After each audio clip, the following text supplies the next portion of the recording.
Okay, so welcome. We have some time today to look further at why would we need the medicine of Dharma? We need medicine when we are ill. In English, the word ill also carries the connotation of bad. So we say for good or ill, for good or bad. And when things are good, they are whole, they are complete. When we are feeling healthy, we are at home in our body. Our body is like the energetic extension of our intention. And we know now that there are many diseases about. And in English, dis-ease means unease, not at ease. So diseases bring tension, they bring conflict in the body because the body's many defensive strategies for fighting off infection have to go to work. When we are unwell, we're not at ease. And in the Dzogchen tradition, we have a lot of we find many words which indicate ease, at rest, spontaneous, uncontrived. So, although our ordinary language usage privileges a dualistic understanding, so that we have health or disease, as if they were two options. This is not the approach of Dzogchen. In general Buddhism, we are advised to practice virtue, to accumulate merit. That is to say, to adopt and develop and practice all that is good. And in parallel with that, to free ourselves from all that is not good, all that is diminishing and limiting.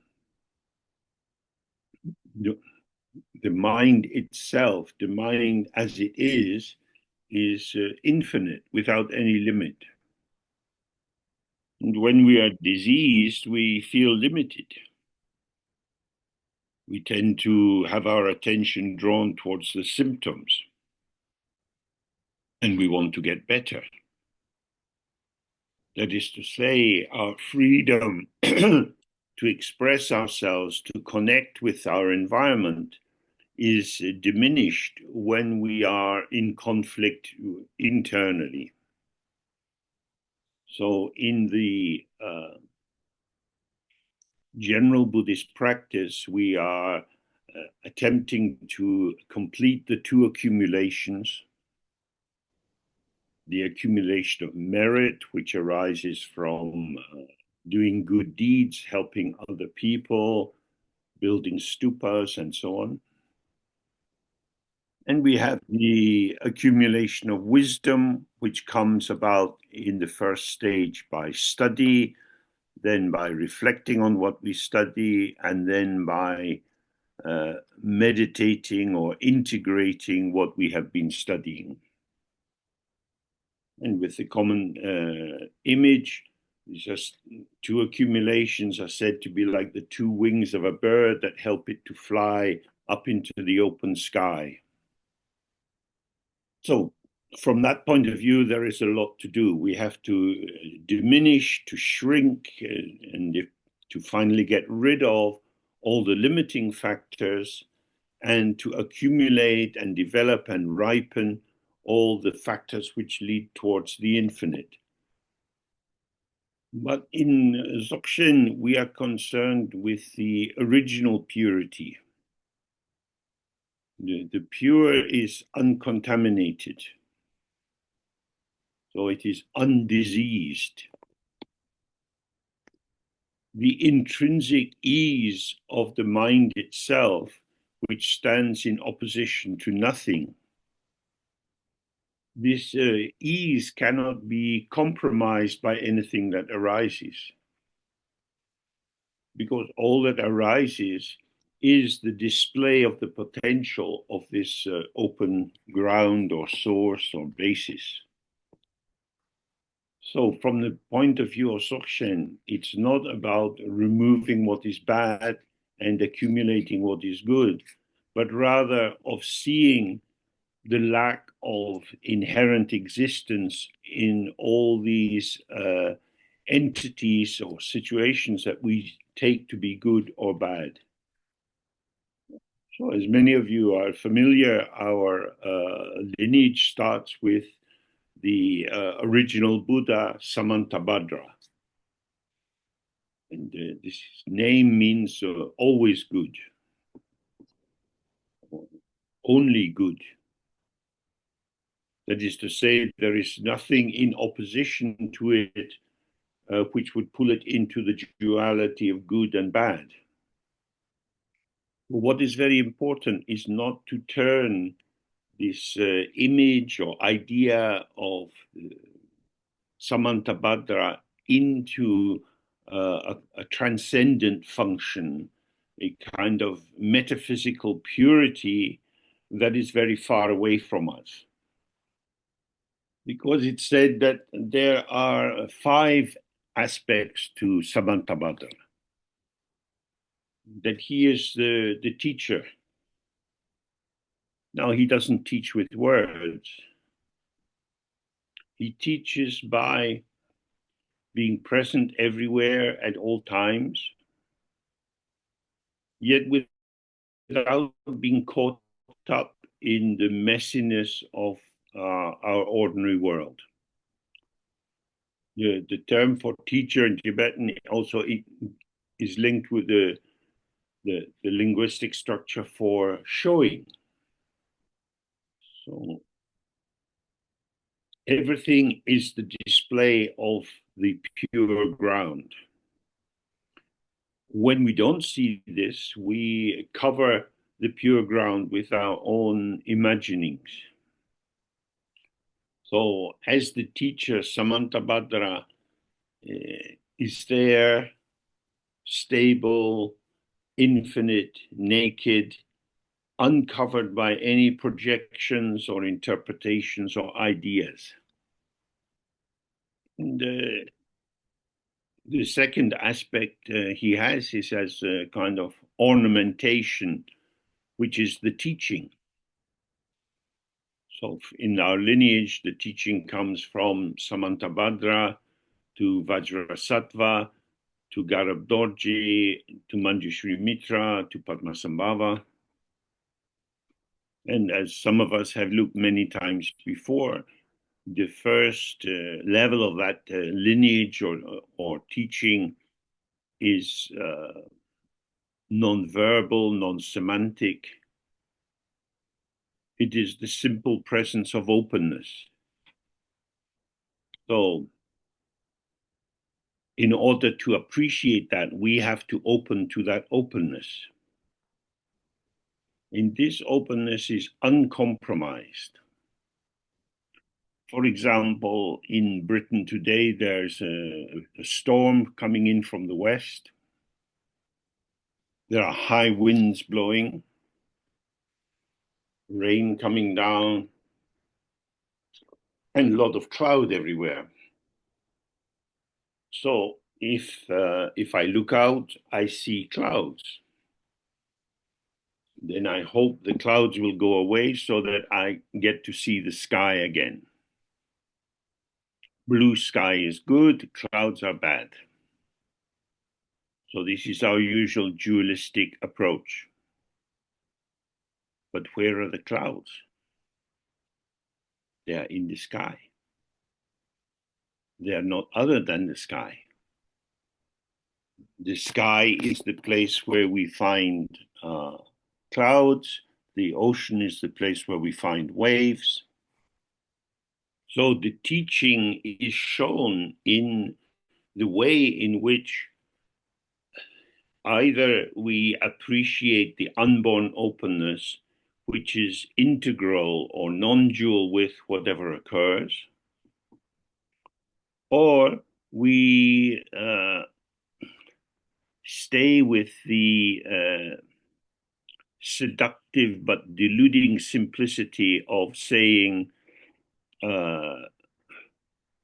the good needs to be kept separate from the bad, or the open needs to be kept separate from the covering.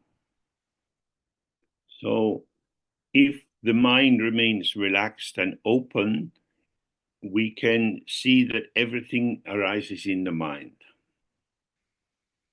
But when we adopt a position, that is to say, when we locate ourselves in a particular pattern of thoughts and feelings and plans and intentions, then this positioning brings about an evaluative attention. So a thought arises in me, I would like to go for a walk,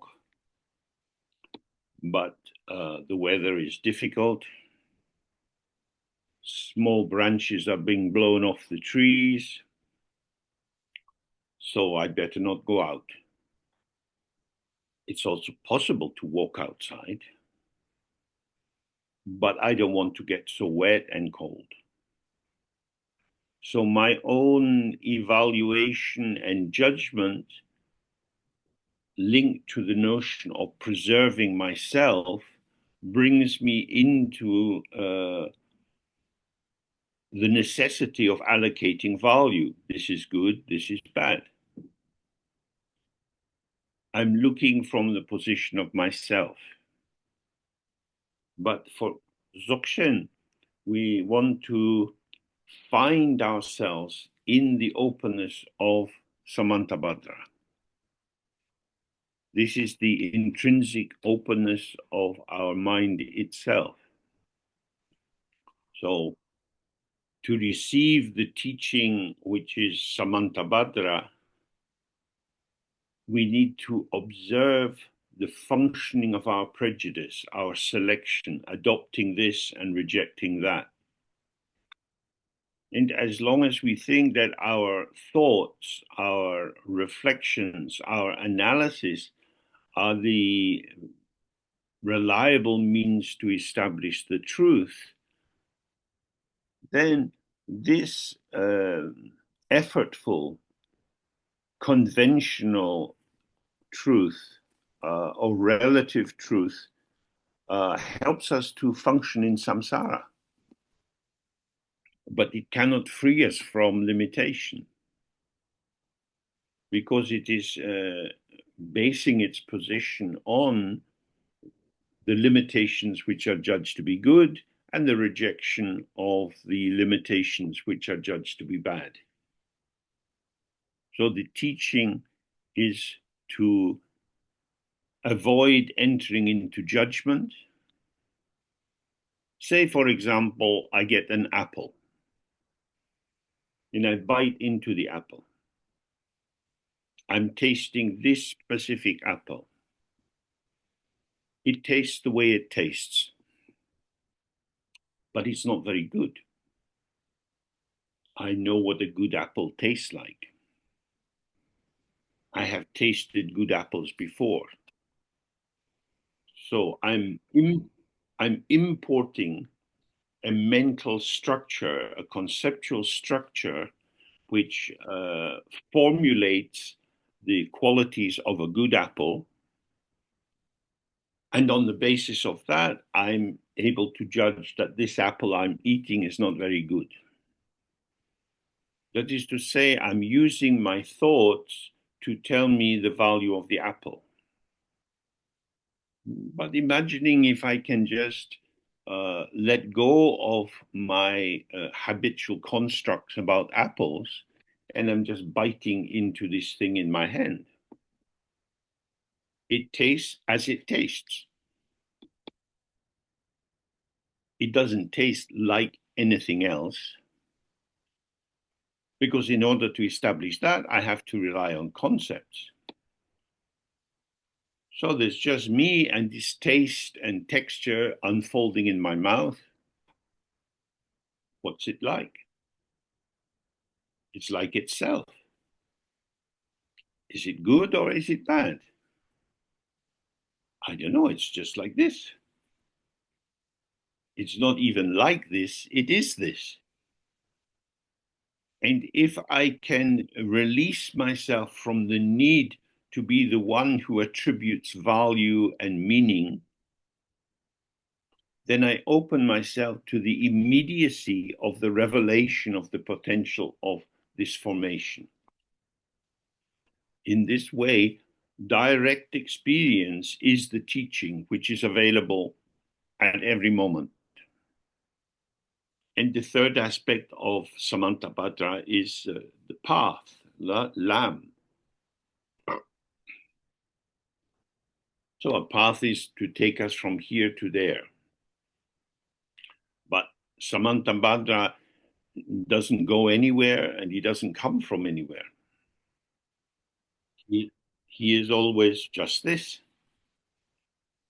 So this is why it's called a quick path.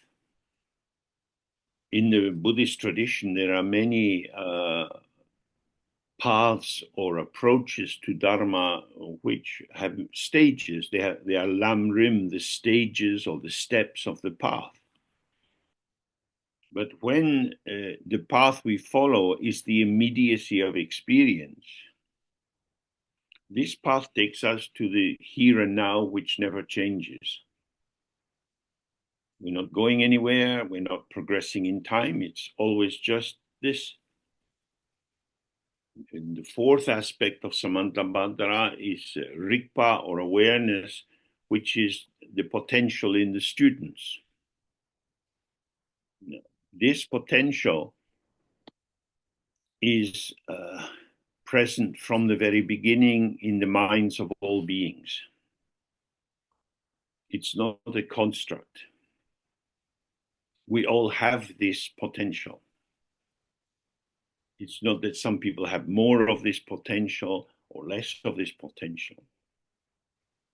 It's always the same potential, which is the intrinsic openness of our mind, even when we feel ourselves to be narrow or burdened. So if we turn towards our potential, then we find this great door to Samantabhadra. However, if we focus our attention on the coverings or the obscurations to that potential, and we smother it and cover it with ideas that I get easily distracted, or I have very bad karma, or I can't meditate. These conceptual formulations, which are arising in the mind, seem to obscure the mind. So if I think I'm James and I'm sitting in my room in London and I look out the window and you see a vast expanse of gray,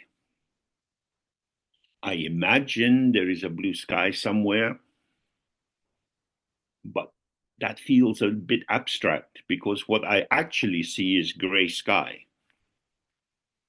So similarly, when we're beginning to study the Dharma, we start situated in our ego sense of self, and we hear about Buddha nature, and we hear that our mind is like the sky. But when we sit to practice, we find our sky is full of clouds. Thoughts, feelings, memories, plans.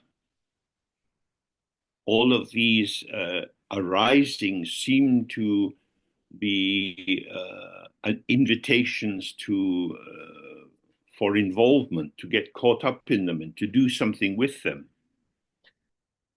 The openness of the mind is there. If I'm if our mind was not basically open, we couldn't experience the incredible variety of thoughts, feelings, memories, and so on. The content is only available because the mind is open. But if we don't recognize the content of the mind as the radiance of the openness, then it becomes, for us, a barrier. Then the fifth aspect of Samantabhadra is the fruition or the awakening, which means being present as what is. So this word Samantabhadra doesn't mean just an image of a deity. It is the very nature of all our experience if we truly see it as it is. So I'm going to look now at how the mind is when it's unclear and when it's clear. So the basic formulation of the clarity of the mind we can find in the Kuntu Sampo Monlam, the evocation of Samantabhadra. So we believe this is spoken by Samantabhadra. This is the most direct transmission of how it is. And Samantabhadra says, Ho means wake up. All the possible appearances and existences of samsara and nirvana have the same source. Yet two paths and two results arise as the magical display of awareness and unawareness. This means that everything which is occurring anywhere at any time has as its source and true nature the basic ground. That is to say, the essence of all experiences, whether they seem inner or outer, this essence is empty of inherent existence. There is no inner defining self-substance. So my particularization is linked to my name. My name is James, not Mary. So James indicates that there is a kind of specificity to me being James. Although in the human realm, many people are called James, when I hear the word James, I think, oh, that's me. But due to having developed cancer, I have had many different scans in the last year or 2 years. But none of the scans showed some kind of essential James inside me. The doctors looking at the scans could identify all the different organs. So I function on the basis of the potential of my embodied presence. But this functioning basis is linked to my breath, to the capacity of my body to absorb nutrition, the capacity of my body to fight off diseases and infections. That is to say that the me-ness of me, or the specificity of my experience that I am James, is simply a flow of ideas. On the basis of interpretation, I can construct a sense of my separate identity. But these ingredients are to be found everywhere. I have bones and blood and heart and lungs, and I hope you do too. If you don't have this, then that's very sad. That is to say, our basic ground is open,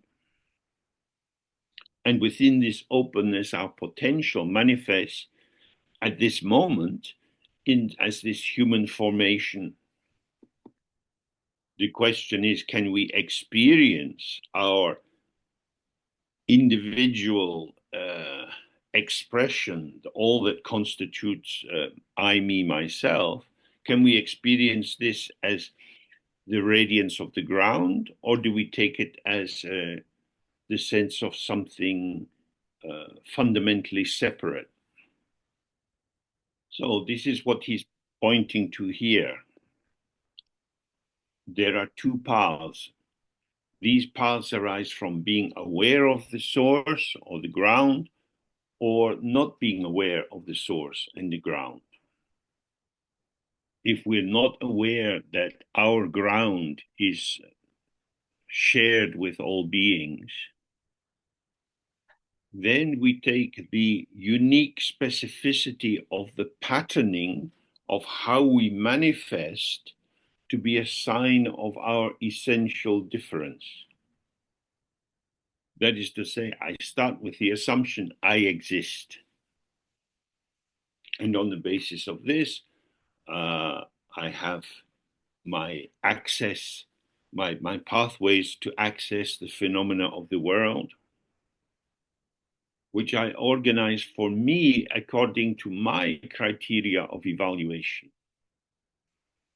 And our culture offers us many possibilities for selecting and organizing in a hierarchical fashion the value of the phenomena we experience. The ground is pure from the very beginning. Means it is singular. It doesn't stand in opposition to anything else. So it cannot be contaminated or compromised by contact with anything else. And whether we are aware of this open ground or unaware of this open ground, what occurs as our experience is like a magical display. And this is very important for us, because he's not saying that awareness is more real or more true than unawareness. Everything which occurs is like a magical illusion. If you see it's an illusion, then you have awareness. If you take the illusion to be something truly existing, real, then you have unawareness. So seeing the nature of the ground is the most important thing. And when we've often looked at these three statements from Garab Dorje, in the first statement, he's saying, be present on your original face, or allow yourself to see how you are. And this is developed by the Tanka painters as the image of Garab Dorje, and he's pointing out at whoever's looking at him. He's saying, don't look out at the object. The world is full of objects. There's Mount Kailash. The Himalayas are full of caves where great yogis have meditated. But you don't need to go to these places to find yourself. He says, follow my finger, look into your own heart, look into the center of your own mind. How is it? And this pointing finger is saying, this is something direct. It's not a construct. It's not imagined. It is. But if you don't see it precisely and directly, then you end up imagining how it is. In the Buddhist teachings, there are many, many descriptions of how samsara is and the path to nirvana. There's a lot you can study and learn. But having ideas about your mind is not the same as seeing it directly. All the Dharma teachings are representations. They're at one step removed. And so they necessarily involve the use of concepts. But here we are wanting to use the concepts, the Dharma concepts, to clarify the samsaric dualistic concepts so that we can, without reliance on concepts, directly open to our ever open ground. So Samantabhadra is saying, may all beings awaken through seeing their own nature. And then he describes how the ground is. This is your own ground, the basis that you arise from. That is to say that there is no private essence of you which is pushing you out, but how you are with your specific qualities and pleasures and freedoms. The basis of this is your mind itself, or your unborn mind. So I'm using this the prayer, the evocation of Kuntuzangpo, which is, I think, on the web, and it's also in the book Finding Freedom. And now Samantabhadra describes 5 basic qualities of how the ground is. So this is meaning that whatever you see, whether it's outside you or a feeling inside you, whatever you experience, has exactly as its ground these following 5 qualities. So he says the source, the ground is uncompounded. Compounded means bringing things together to make a composite. So when you look around the room you're in, you see your various possessions. You can remember where you got them. Due to causes and conditions, at a certain time, in a certain place, you decided to buy this kind of coat or this kind of table. So in your flat, you have a kind of micro-ecological system, the ecology of your personality. You chose these objects, and these objects confirm to you some sense of who you are and how you are. But Samantabhadra is saying, actually, your mind is uncompounded. It's not put together. It's uncontrived. It's unartificial. It's not fabricated. It's intrinsic, there from the very beginning. Now, clearly, when you look at yourself, you have your own personal history. Your body, through the lens of dualistic conceptualization, has a beginning, the moment of conception, and then the moment of birth, and you start to develop through interaction with the environment. Your sense of self is compounded. Very often the kind of music that we are drawn to is the music that was played when we were quite young. It has a powerful impact on us. it becomes part of the portfolio or repertoire of ingredients which generate our familiar sense of self. Our embodied being is compounded. Our intellectual knowledge is compounded. If you think of all the years that you have spent in education, learning things, and then learning to think about the things you have learned,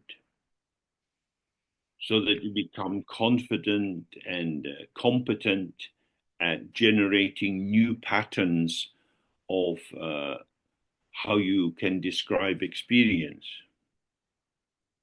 All of this is compounded. So it's very important to take some time for yourself to see the constructed nature of what you take to be yourself. If you're working in an organization, you have a role in the organization, and you're expected, therefore, to perform certain functions, but not to perform other functions. So your work identity is elaborated through the repetition of the tasks which are part of your job description. This identity is a construct. It was not there when you were a small baby. But by making choices through your educational pathways, you have adopted certain potentials of the world to be important, and you've rejected others as unimportant. And so seeing this compoundedness, we can start to see, oh, what I take to be my ordinary life is really my life as revealed in the theater of duality. So according to your job, you have a particular script, or maybe a range of scripts, which you are required to manifest in the performance of the activities which allow you to be paid at the end of the month. These are activities. But we tend to essentialize these activities into a form of identity. For example, if you get a job of driving a bus, that it opens you to many, many different activities. In the rush hour, going through the traffic, you have to keep checking the mirror, and then there are passengers ringing the bell to get off, and it's a lot of decisions you have to make. But all these activities can be subsumed under the heading, I am a bus driver. This gives me a particular identity. And somebody might ask, do you have to stop at all the bus stops? Of course, I am a bus driver. I drive the bus for the sake of the passengers. So, as if you had a series of concentric circles, and at the center is I am, and then maybe I am a woman or a man, I am young or old, I am a bus driver or a shop assistant. All of these identifications feed into the sense of me being a separate person. But all of these are referring to movements. And the movement begins and ends. And then you're doing something else. So the many, many different activities we perform generate the conclusion, I am a bus driver. And then I can say, oh, the reason I drive buses is because I am a bus driver. What else should I do? And in that way, the product or the outcome of the process of manifesting, doing bus driving, generates this essentialized feeling, I am a bus driver. So this interpreted result, I am a bus driver, then is placed at the beginning of the story. I am a bus driver, therefore I drive buses. So this kind of deluding alchemy transforms activity into a reified essence. So for us, when we are doing our meditation practice, if we remember this simple instruction or illumination from Samantabhadra, our source, our ground is uncompounded, this can give us more confidence to stay with the processes whereby we generate the false sense of defining essence. Our ground is open, it is not constructed, and we, as the emanations of this ground, are also uncompounded and unconstructed. So some of you may have been with us when we looked at the nature of time. And so we have two main accounts of time. One is that it's kind of linear and progressive, the past to the present to the future. And this sense of time is vital if we are going to think of the production of entities. The forester goes into the forest and looks at the trees and marks some of them for cutting. So the trees are cut, then they are sliced, then the flattened, the cut pieces are arranged in stacks so that they can mature without bending. Then the carpenter goes with her intention to the wood yard and selects the pieces of wood necessary for making a table. And shapes the pieces to 4 legs and a top surface. The pieces are put together. Now there is a table. In the same way, I take the events of my life and say, oh, this is me. That is to say, the product of a process of compounding is being offered or is being wrapped inside an ontological conclusion. Ontology simply means being. This is a table. It is a table. Tables are tables. And I'm James. The process whereby these compounded formations take on a particular formation is hidden with this ontological or essentializing attribution. So this is a very important thing for Dzogchen practice.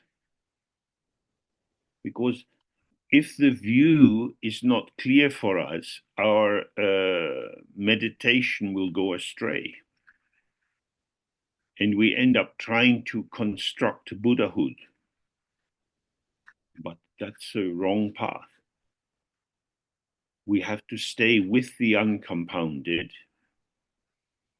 while living in a world where our ordinary social interactions are based on taking the compounded to be innate or intrinsic.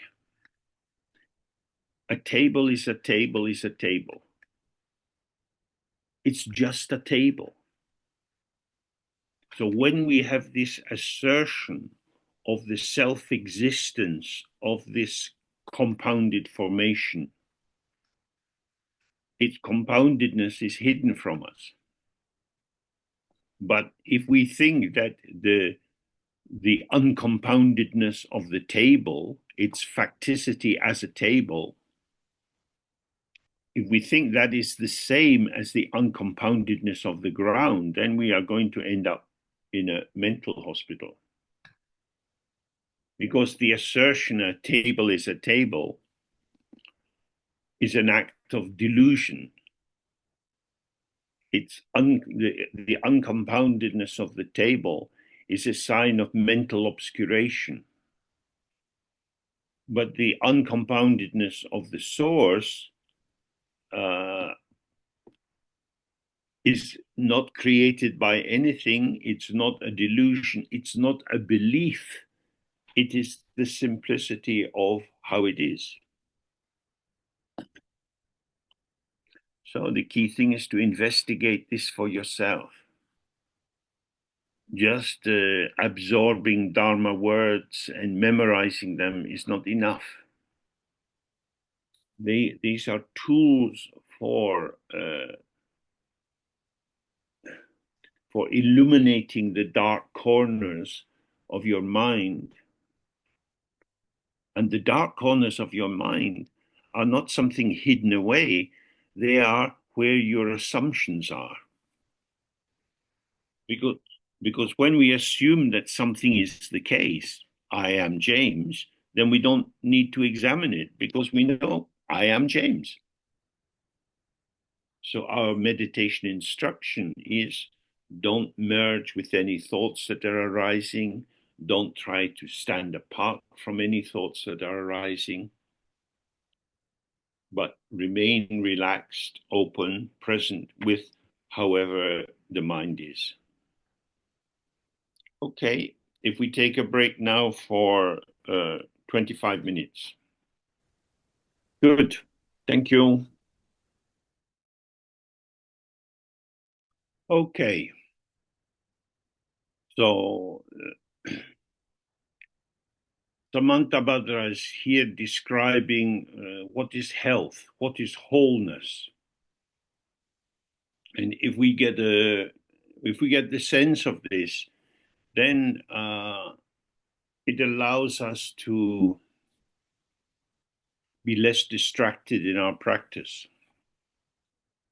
So the next of the five qualities of the ground is that it's self-arisen or self-arising, self-occurring. It arises by itself. Well, it's present by itself. The source has no source to itself.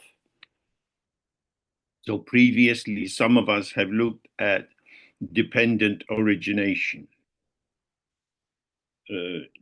In Tibetan, this is described as ten jung. Ten means a support, and jung means to arise.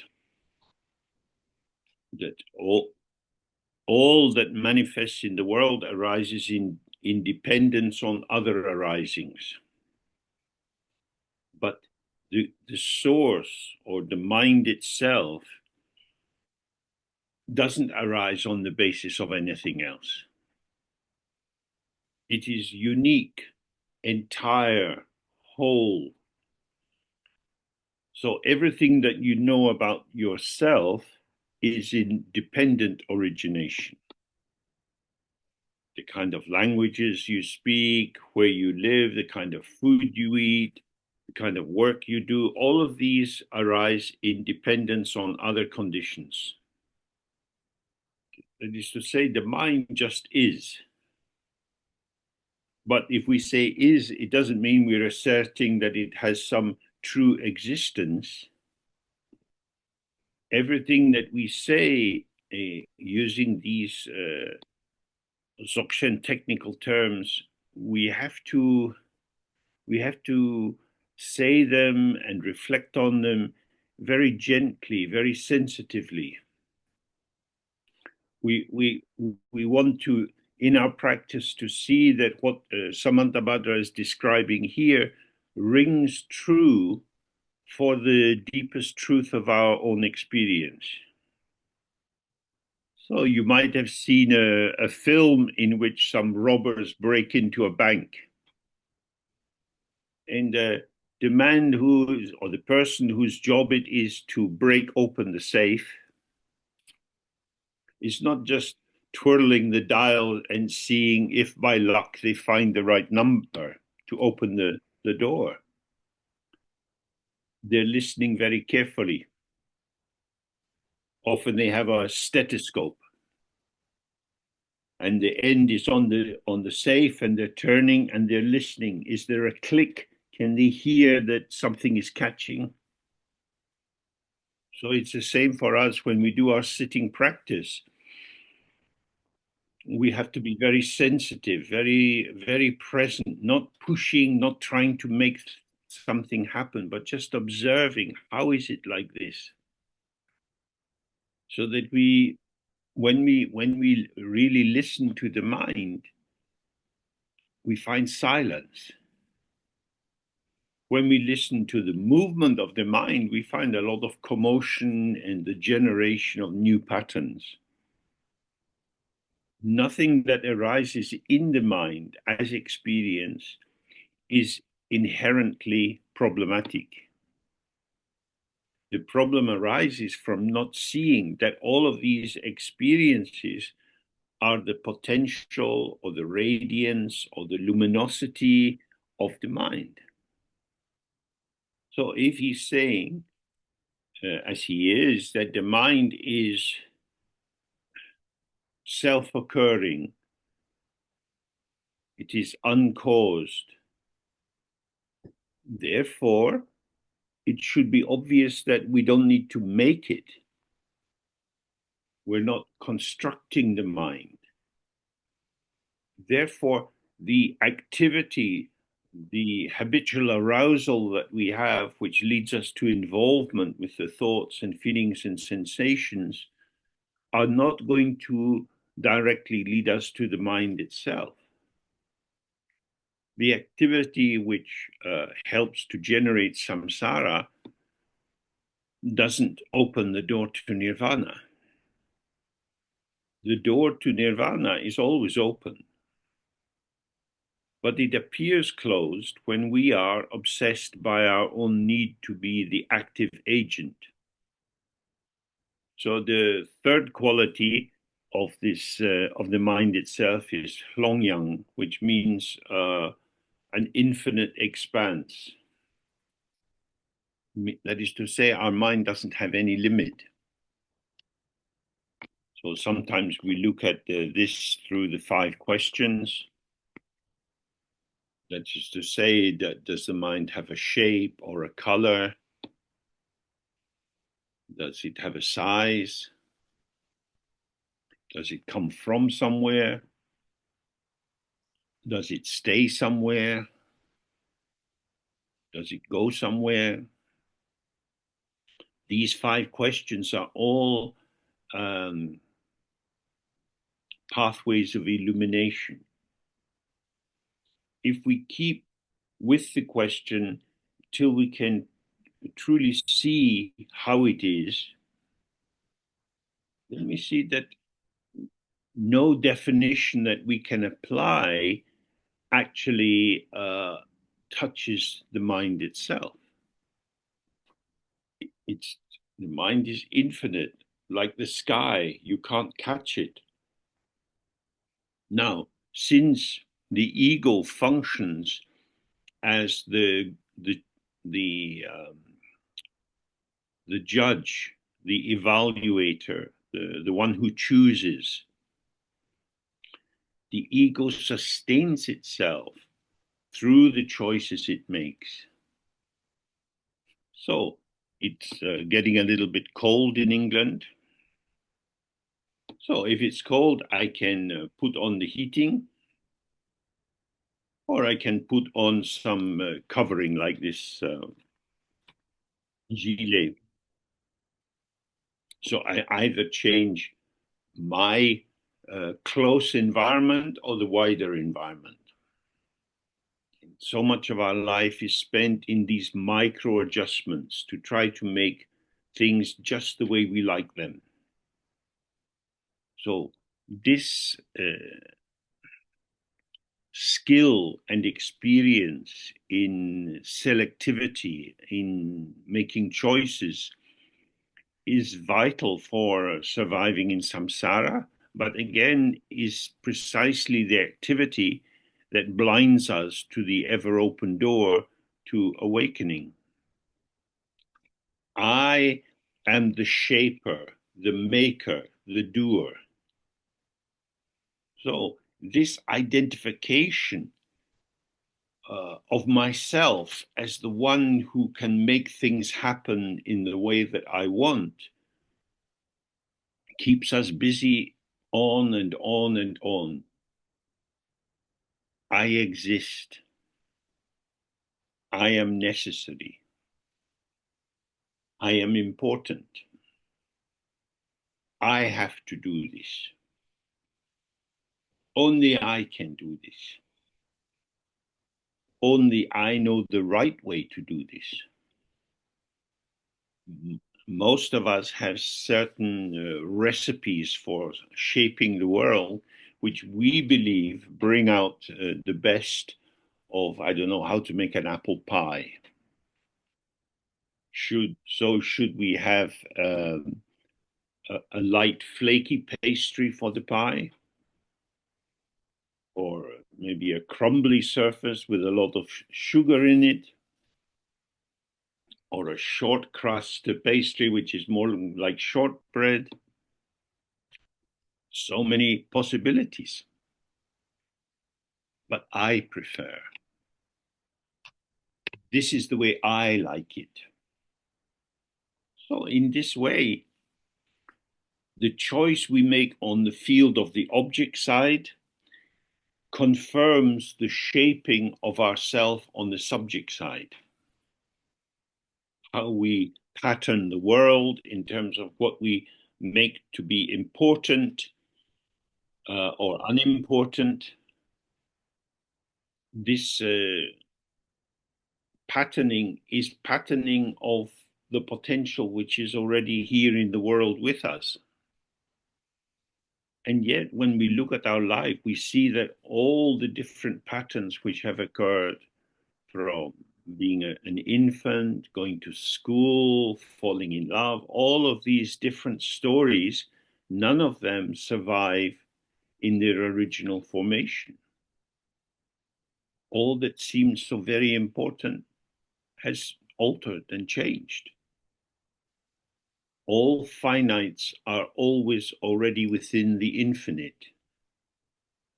But when we don't realize this, when we don't awaken to this, then we keep trying to correct the patterning of the finite in order to get some alignment with the infinite. But everything is already within the infinite. And from the view of the infinite, everything is equal in its emptiness. So the fourth quality is Jodumé, which means inexpressible. Means that we can all talk about ourselves, always find something to say about our health or our plans or how we feel about politics. So we might say to someone, how are you feeling these days? When this question is addressed to the ego sense of the person, they can say something. But if the question is understood as being addressed to the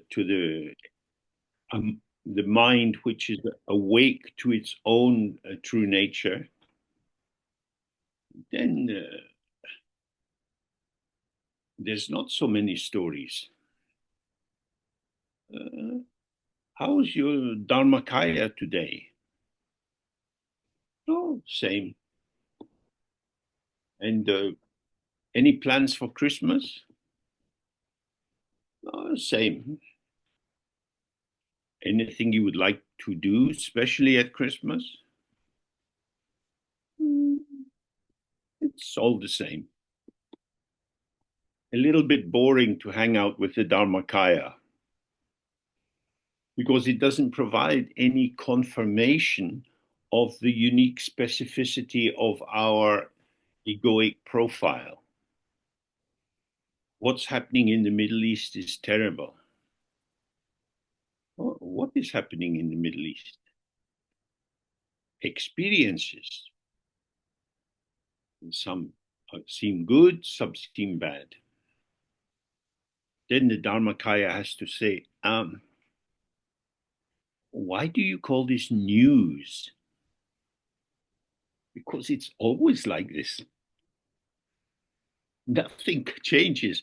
People kill each other, they fuck each other, they're kind, they're not kind. These are patterns of experience.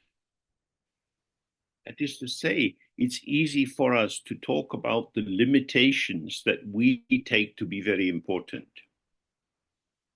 But in terms of the infinite, there's nothing to say.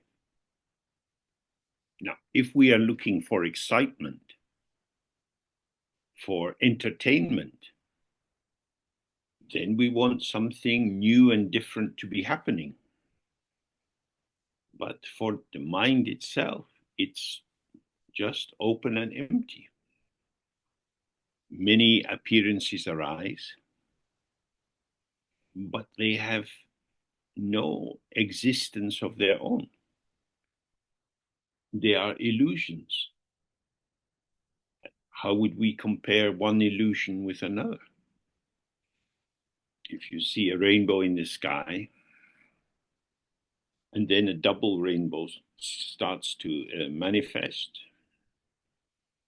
which is the best rainbow? What's the criteria for comparing and contrasting? There is nothing substantial there to act as a support for your opinion. However, we don't want that to stand in the way of our pleasure in offering opinions. Oh, this inner rainbow is the best one. Look at the colors, they're brighter. So I have a template in my mind that says the brighter the colors, the better the rainbow. So when I say this inner rainbow is the best, am I telling you about the relative qualities of the rainbow or about the content of my mind? If you listen, you hear, oh, these are James's criteria. That's what he is adding on to the rainbow. And if we relax into the out breath, open to what is in the sky in front of us, for this open, peaceful mind, there is no basis for saying this rainbow is better than that. They are as they are, just as they are. So that's what he's indicating here, that the actuality, the immediate presentation of experience cannot be expressed. All of our opinions are expressions of our bias and prejudice, which means our frame of reference, which means our limitation, our finitude. But the mind is infinite. There's nothing to express. Then the fifth quality, which is similar, is Korde Nyinke Mingmedo, means the mind itself, or the pure ground, is free of the names of both samsara and nirvana. And this is very important, because normally we want to say nirvana is better than samsara, happiness is better than sorrow. And therefore, when we look for good features or things that we feel are beautiful or pleasing or inspiring, then we have a sense, oh, that could be a path to nirvana, that could be a path to awakening. Of course, we're trying to make sense of what should I choose. We're saying here, the source is free of choices. The open is open to everything. The status of what arises is guest. All are welcome. Everything is the display of the potential of the ground. Now, this is very difficult for us, because our frame of reference is our ego self. What makes me happy is good, which is fine. It's helpful if you know what makes you happy. It makes me happy. It's good for me because I like to be happy. That's reasonable. But if I now say, the reason I know it's good is because it is intrinsically good, then I'm getting a bit lost, because you don't like what I like. But I know that this is good, inherently good. Therefore, you must be stupid, because how could you not like what is good? There's something wrong with you. This is very simple way of becoming stupid. I am the true judge. My eyes, my ears, my nose, my mouth, my skin, these five senses give me direct access to the truth of the world. This is our delusion. What we get access to is our share. That is to say, given my compoundedness, I have my resonance with these aspects of my world. It rings true for me. If I start with the ego, I cannot find freedom. The ego is not liberated. The ego cannot be liberated because it is structurally stupid. I exist. What is the basis for your existence? I, me, myself. But if everybody says I, me, myself, they're referring to different things. But only I am me. These other people are irrelevant. I know what is true. So if you want to open to the infinite, you have to decathect yourself. You have to unhook yourself from the finite, which is posing as infinite. The outer form of the ego is God, the great I am. And we are the small I am. I am what I am. No more questions. I am what I am. Quite cozy. It's like a little lullaby. I am what I am. Oh, I have to do something. In the course of the day, we have to do many different things, because I am is not enough. I am hungry. I am needing to go to the toilet. In these ways, we see, oh, the ego is interactive. It is a formation of the field of manifestation. And we'll look at this more in the afternoon. But it's very helpful to be clear. Oh, this is my ground. This is my source. This is what I am manifesting from. But it's not a what in the sense of if I need to travel, I go to the underground station. And so that station is what I proceed from. But when everything is manifesting from the ground, it's not coming out of the ground. With our traditional example, it's like the reflection in the mirror, like the wave in the ocean. I manifest from the source within the source. I don't come out of it. Delusion is the belief that I exist apart from the ground. I have my own individual basis, which is simply I, me, myself.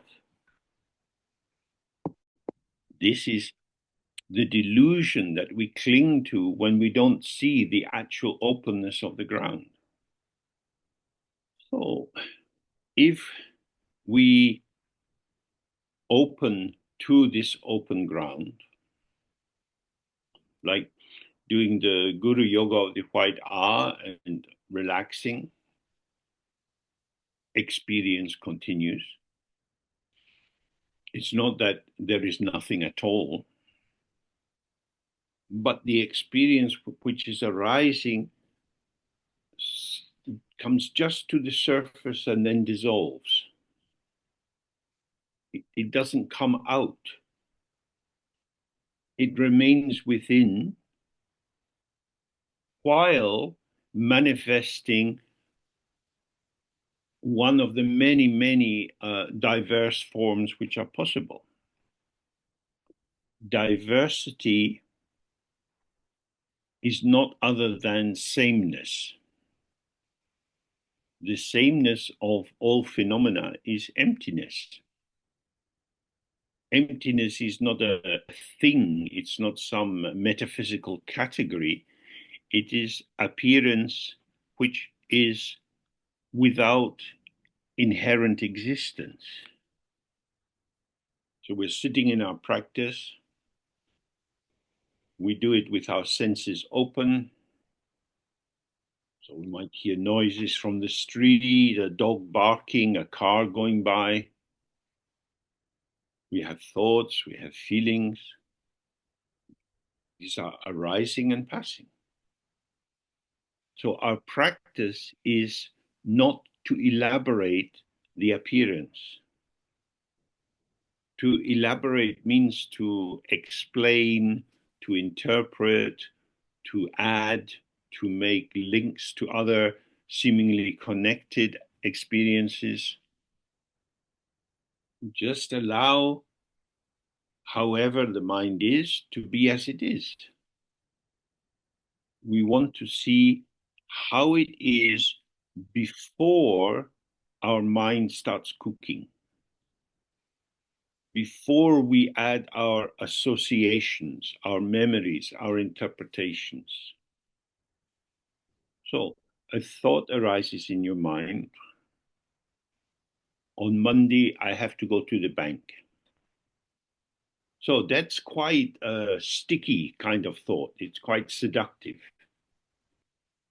It seems important. I need to remember that. The thought is already vanishing because that's what thoughts do. That vanishing is the truth of the thought. But my attention is caught by the conceptual content of the thought. I can't catch the thought itself because it just vanishes. But I can, if I become involved in my sense of the conceptual content of the thought, then from my position, oh, I have to remember, I start to develop an interplay, an interaction with the original thought, which has actually vanished. Now, our Dharmakaya is not particularly interested in going to the bank. Dharmakaya is just a technical term which means the mind as it is in its own intrinsic, going to the bank, not going to the bank, it's equal. But that's not the view of the ego. Because for the ego has some plans, it has to pay some bills, it needs to go to the shop, it needs to go to the bank. Now, that doesn't mean that yogis can never go to the bank. Going to the bank is part of participation in the patterning of the world. If there are bills to be paid, money has to be made available. This is pattern relating to pattern. And if we don't interrupt the flow of patterns, we find that there is an intuitive, spontaneous simplicity in the alignment of patterns. So this is similar to in the tantric approach when we look at the purification of the 5 poisons into the 5 wisdoms. The purification of jealousy is said to be the wisdom or the original knowing which accomplishes everything. So when we're jealous or envious, we're doing a lot of comparing and contrasting. Do you love this person more than me? Are they getting more food than I am? Jealousy is a very evaluative sensitivity. Now, the purification of this is to be connected directly to the pattern of events and participate as a pattern among patterns rather than as a judging observer. If your attention is on the movement, then you get to be in the right place. The field moves like in a game of football. The attention is on where is the ball. So the players are looking at the shape of the field they're playing in, how close they are to the opposite goal, and they're working with the movement as the ball is passed from one person to another. The footballers who are good footballers are team players. That is to say, they want a goal to be scored by the team, and so they do whatever they can to help the team score the goal. If they start from the position, I have to score the goal, I'm the best, I'm the most important, then this is going to be a problem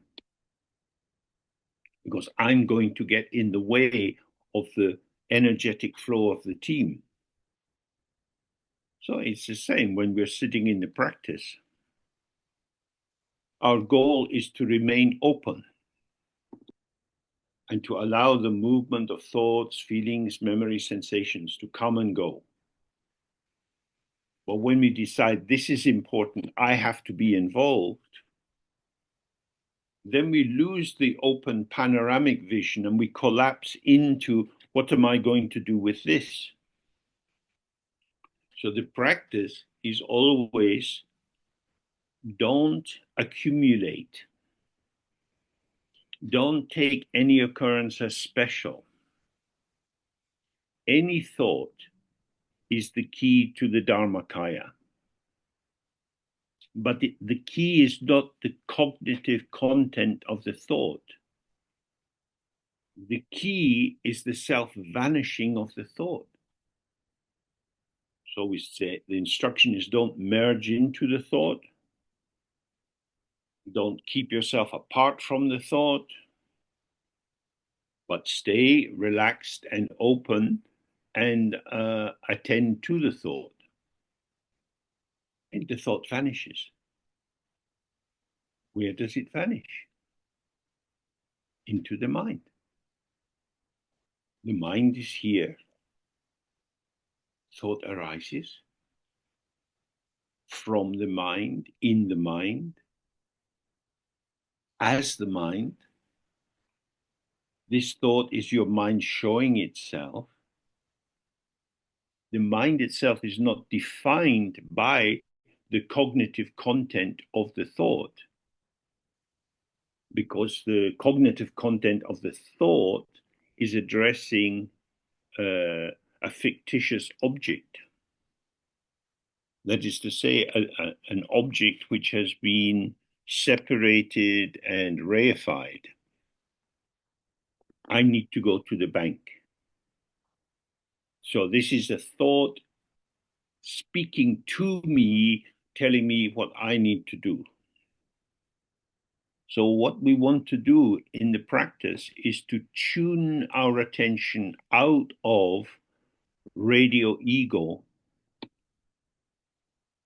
and tune into radio awareness. So radio awareness is very vast and silent. And whatever is arising just comes and goes. Because the Dharmakaya, or the mind itself, has no lack and no excess. It doesn't need anything to be added to make it complete. And it doesn't need anything to be removed in order to be intact. What the qualities that we attribute to thoughts are our attribution. But who are we? Our source is the Dharmakaya. So the thought is arising as the play of the open, empty mind, but it appears to be arising through me, and so I take it to be my thought. So, in relation to my life in samsara, I have my mind. And linked with that are memories. So yesterday I was remembering the kind of cakes my mother used to make at Christmas time. That's my history. It doesn't define the Dharmakaya or indicate the quality of the Buddha nature. It's a pattern arising and dissolving which establishes nothing. It has meaning for me because it confirms my individual existence. But it doesn't really establish my existence. Because unfortunately my mother is dead and unable to cook something nice in my kitchen. So if I build my identity on the taste of her cake, then I can go from shop to shop, but sadly, no one cooks like my mother. These moments of our history, these likes and dislikes, these habit formations are merely a way of composing the patterning of the self. They don't establish anything in truth. So the mind itself is open and does not interfere with the content of what is arising. And paradoxically, the less I interfere with the content of my mind, the more I find that spontaneously the content arises in patterns which are fitting to the environment. That is to say, manifestation is non-dual. The thought that arises in our mind is not separate from the mind. It's an aspect of the mind. The way on a clear day we see the sun up in the sky, and we are able to do this because the sun, so very, very far away, is releasing rays which come to our planet and come in our eyes and allow us to see what is here. Now, we can't look directly at the sun for very long or we damage our eyes. So usually the presence of the sun is revealed to us by the illumination of the trees and the cars and the people and so on. In the same way, the emptiness of the mind is not something that we stay with for very long, because just for the mind to be empty with nothing at all would be maybe a great clarity, but it would be very thin in terms of kindness and relatedness. Connectivity is how the field of experiences arises in our open mind. And the more we see that self and other arise together, then we don't need to stay centered inside ourselves. The clarity of the field allows the arising of self and other together. Now, that doesn't mean that if I'm sitting here and looking at the image of Robert in front of me, that I know what is directly arising for him. I don't have access to that. But I do have access to the showing of Robert, his facial expression, his tone of voice. And as this arises, I arise with it. And as we are working together, our individual thoughts about the process of working together are irrelevant. In fact, our work together of me speaking in English and Robert translating into German, the unimpeded flow of this connectivity doesn't need any egoic commentary. So in this way, if we start to trust that the center of our world is not something inside us as I, me, myself, but is exactly the point of contact, the meeting of self and other. And the more we see this, the more we trust that I participate in a world of participation.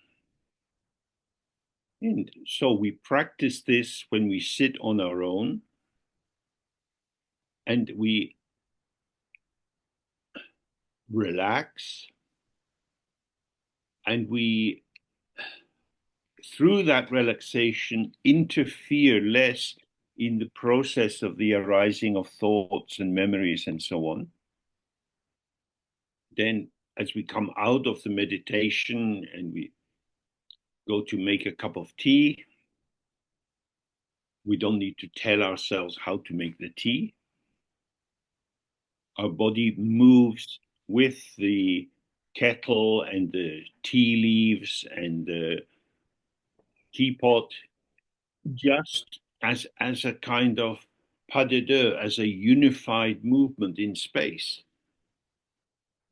In this way, we see both non-duality of arising and the ground, and the non-duality of self and other. And if we can rest in this, then the ego has less and less work to do. Instead of being our core identity or our supportive friend who is taking care of us,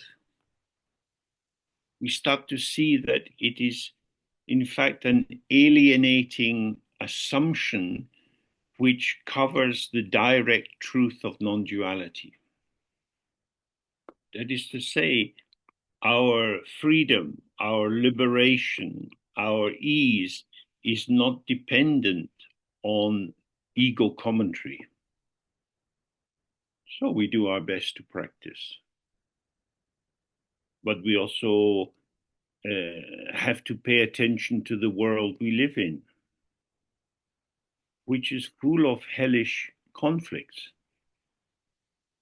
Conflict is based on I belong to this group, you belong to that group, your group is bad, I want to kill you.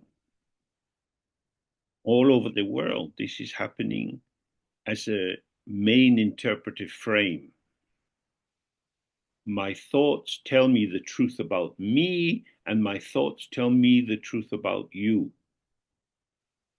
This is our habitual view. This is samsara speaking. And as long as our little ego radio is tuned into that broadcasting station, we will just keep interpreting the world inside that dualistic framework.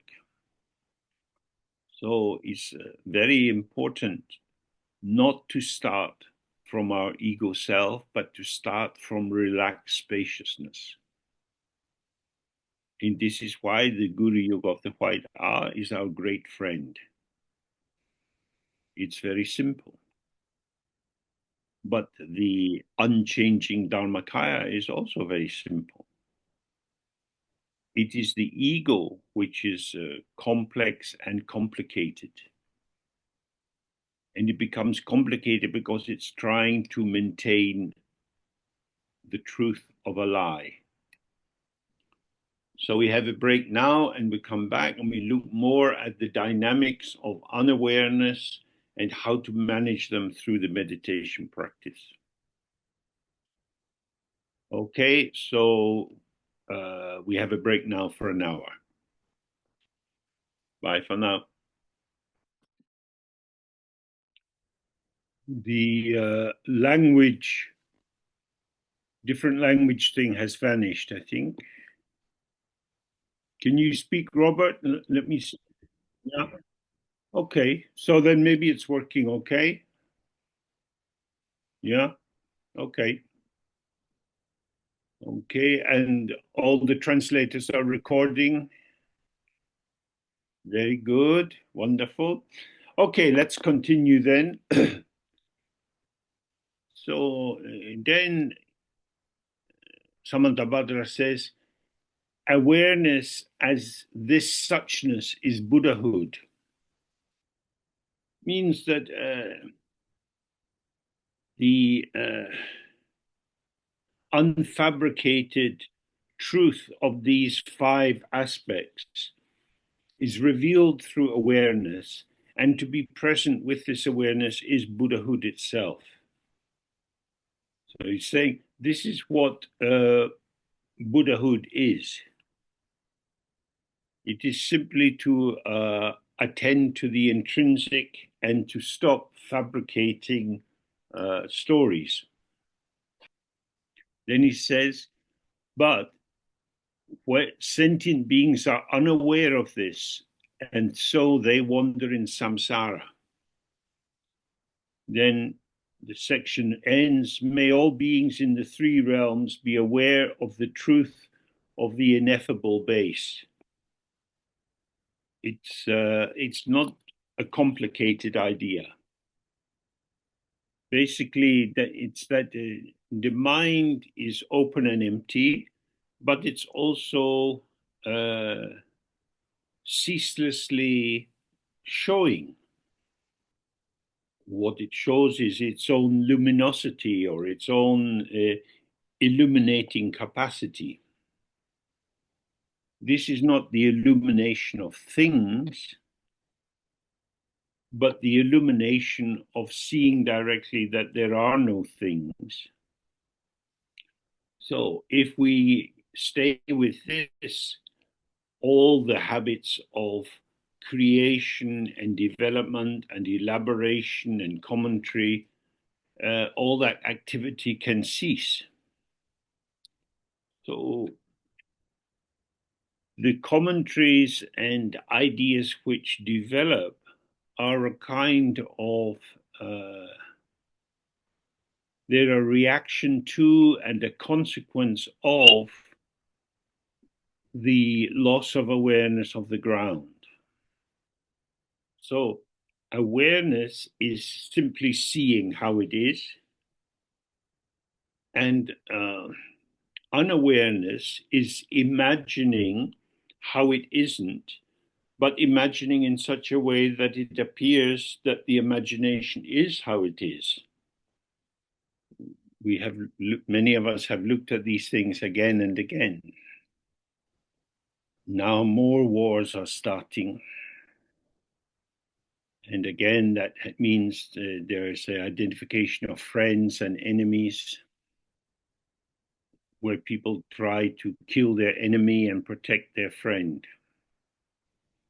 But these identifications change. That is to say, I imagine that someone is my friend. I imagine that someone is my enemy. Imagination is the creativity of the mind, or the richness of the potential of the mind, when it's being seen as the creation of something. So a thought arises in your mind. The thought seems to be about something. To continue the example from before, on Monday I must go to the bank. This is an idea which might be important. So then I have to plan, when should I leave? When is the bank likely to be quiet so I don't have to queue for a long time? So my capacity to imagine different kinds of situation can help me to be more efficient. So now we hear that some countries are publishing new guides what to do in nuclear war, because we have to imagine all kind of different situations. So you should buy some tins of food to keep in the cupboard. Now you might think, oh, but for years and years I only eat fresh food. But if there is a nuclear attack, having tinned food is probably better than buying vegetables from the field which are full of radiation. All these ideas are arising on the basis of being unaware of the open ground. So, according to the tradition, the first movement, or the originating movement, which brings about the loss of awareness and the birth of dualistic consciousness, this is what is called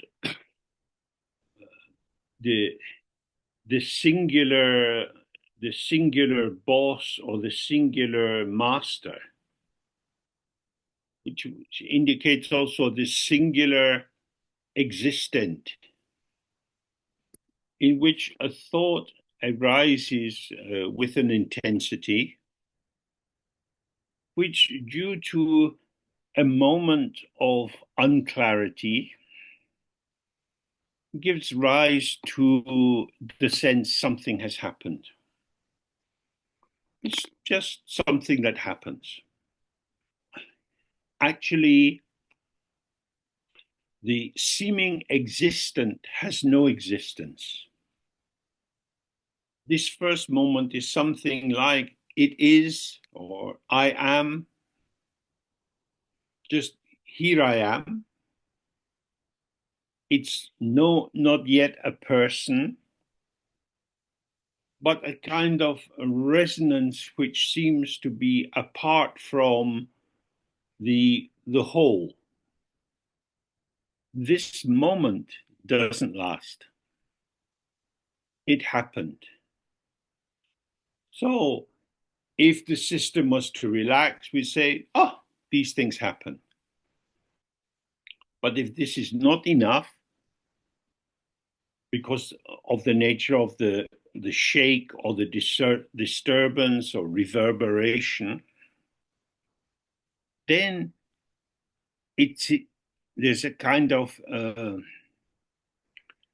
the impact becomes a kind of insistence something has happened. Just like if a 2-year-old is starting to run around and they fall over, has something happened? The small person is not very clear. What is the significance? So very often the infant looks at the adult who is there, and the face and the posture of the adult will tell them whether it is serious or not. So if the parent responds in a way that kind of puts their arm around the event, saying, these things happen, never mind. And if the child is able to tune into the parent's energy, they get up and they start to run around again. But if the child is not sure and the parent looks anxious, then the child may cry in order to secure attention. So there is a kind of uncertainty. The child has fallen over. Something has happened. But maybe this something is nothing. Or maybe it's something. This is not intrinsic to the falling over. This is a reading or interpretation the child develops by looking at the adult. So if the adult doesn't add anxiety or concern and doesn't seek to provide some consolation to the child because it's such a difficult thing to fall over, then the adult's saying, oh yeah, it happens. And the child think, oh yeah, it happens, and they get up again. And this, the non-addition of anxiety or concern allows the dissolving and vanishing of the moment.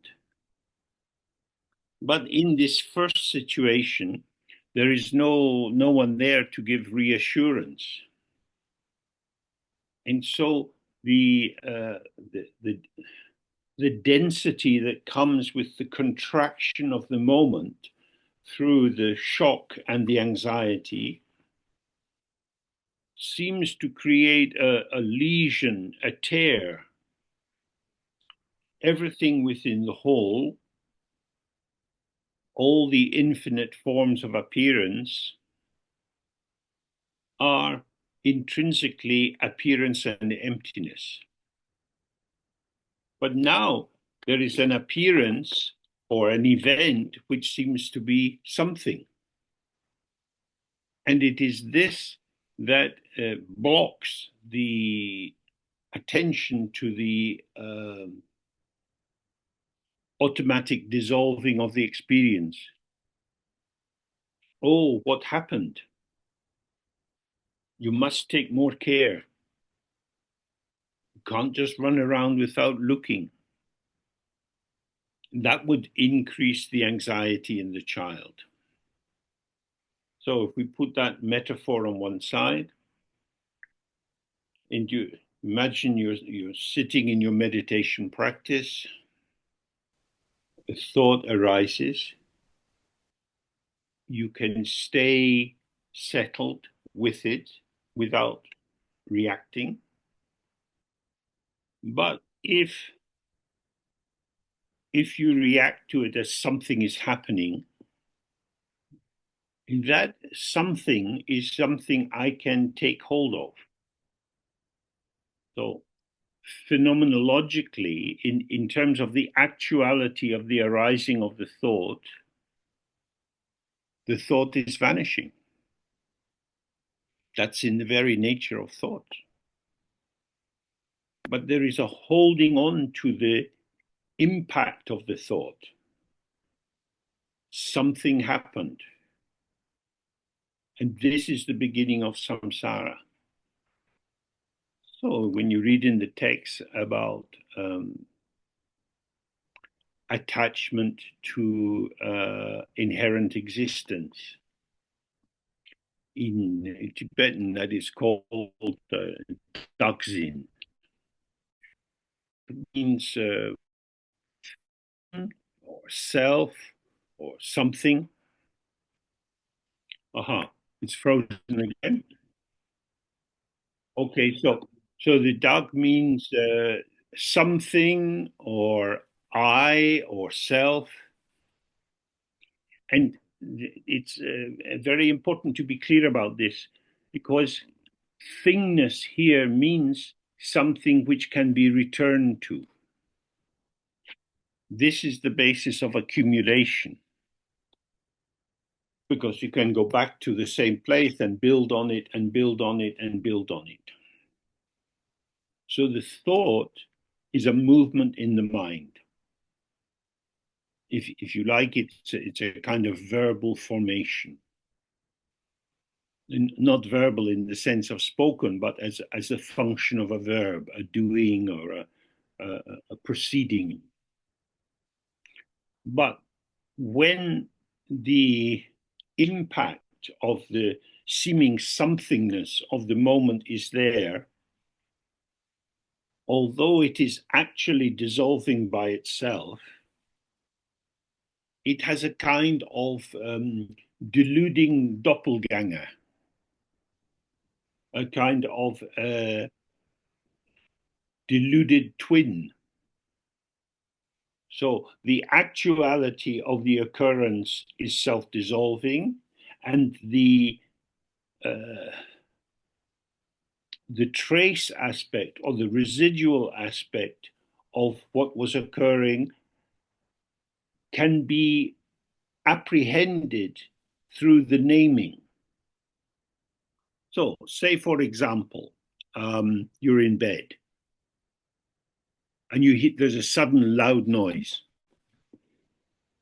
Oh, what was that? You're already moving into an interpretation, a formulation that something happened. So if someone else is there, they might say, oh, it's just the wind. Maybe the wind blew over.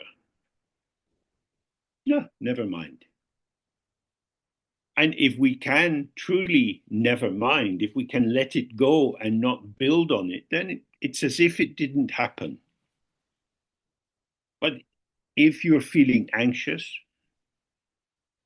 you might say to your friend, oh, can you go and have a look? I don't feel very safe now. What happened? So with the anxiety of the what happened,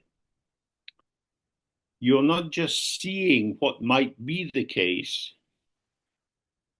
but you're actively looking for a true cause for the event.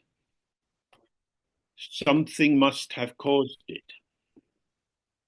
So this is how the whole of our interpretive world develops.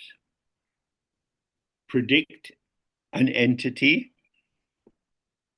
investigate and research evidence to identify the true status of the entity.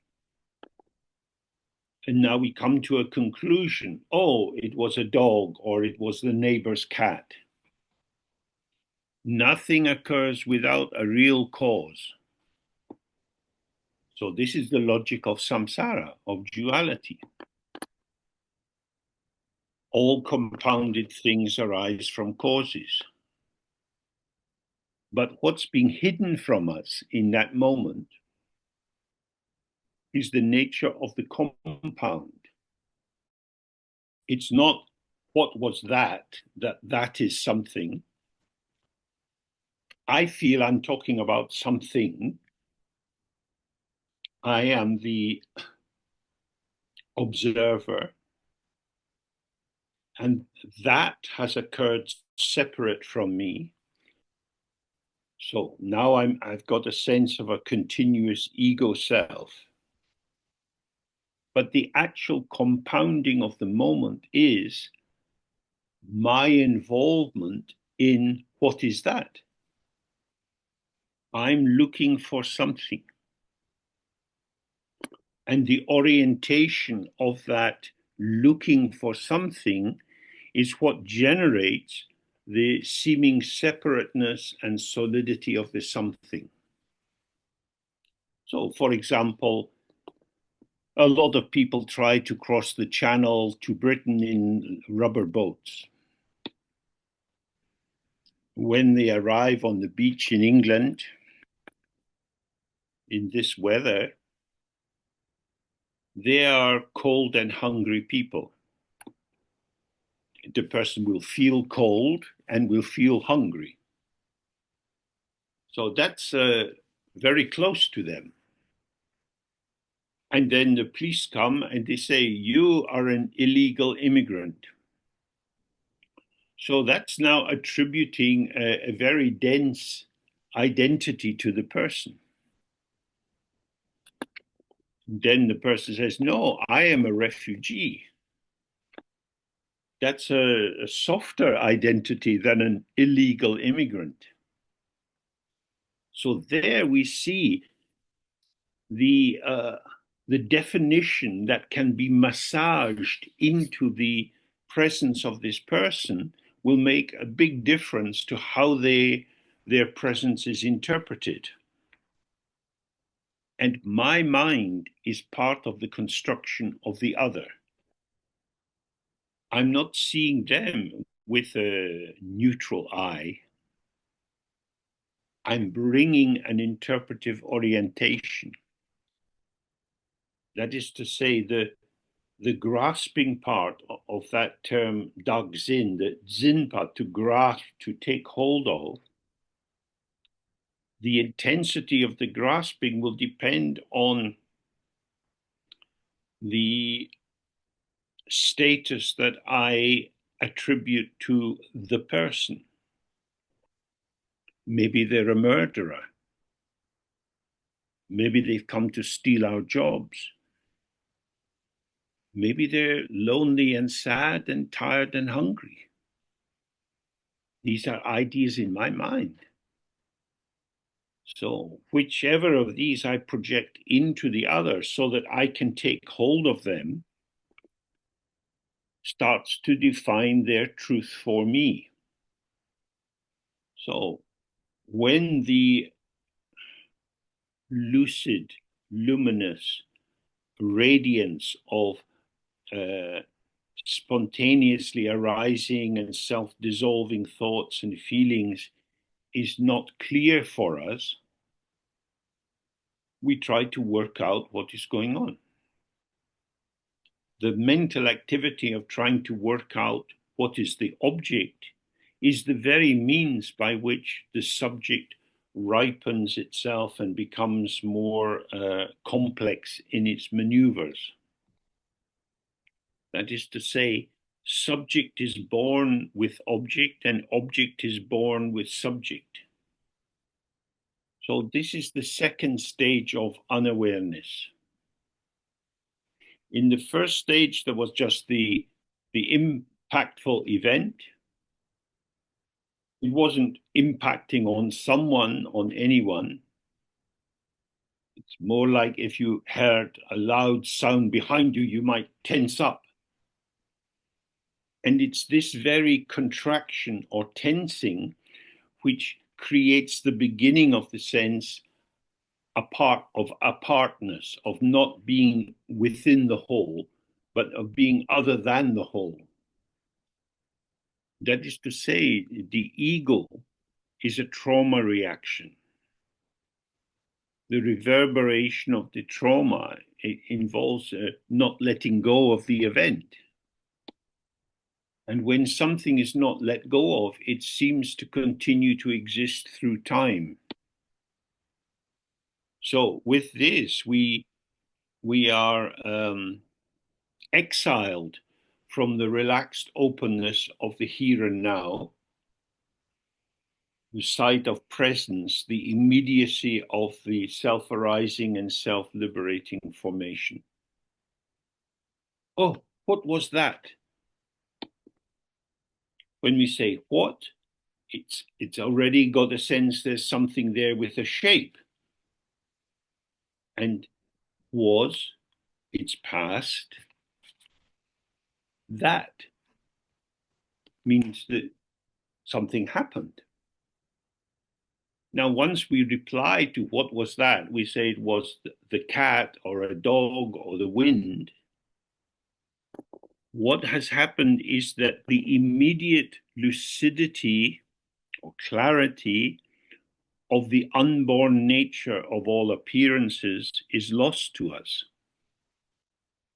And now we are reborn as the detective. We live in a world of problems which we try to solve. What to do at Christmas? How to stop climate change? How to please one's boss without having to work a lot longer hours? Our lives are full of things to be solved. This is not the view of awareness. Awareness sees the actuality of what arises as being an emptiness which has no power to stay, and so it's self-arising and self-vanishing. But when we lose the immediacy of the presence with the self-vanishing moment, then you have to work it out. It's no longer immediately clear. So we know there are so many examples in sport or in dancing or in singing. If you're relaxed and at ease, you find your way into the rhythm. But if you lose that, it's very difficult to think your way back into the flow, because thinking involves thinking about something. But when you're in the flow or in the zone or in the moment, it's just immediately clear. It's okay. It's okay. But the residue of the original traumatic moment of separation, which is not an actual separation, because from the very beginning, everything has been inseparable from the ground source. So the sensitivity of that trauma reaction is that you start to look ahead into the future to try to avoid what has happened in the past. That is to say, you've developed a self-consciousness. Something happened. I don't want it to happen again. I need to be careful. Now, at first, this is happening in a amorphous way. It hasn't come into full formation. It's more like a kind of vibration in the field of energy. But the more we worry and plan and think and analyze, the more we solidify our sense of the subject as a someone and the object as another someone or a something. And we seem to have a game of fixed pieces. And from this, you can see how it elaborates into all the stories that we have. So the first stage of unawareness is this kind of shock and trauma resulting in, as it were, a dislocation. It's difficult to describe because it's really beyond language. So, but if we stay with it, you're shocked out of relaxed openness, into a self-referential tightening. And this is a subject.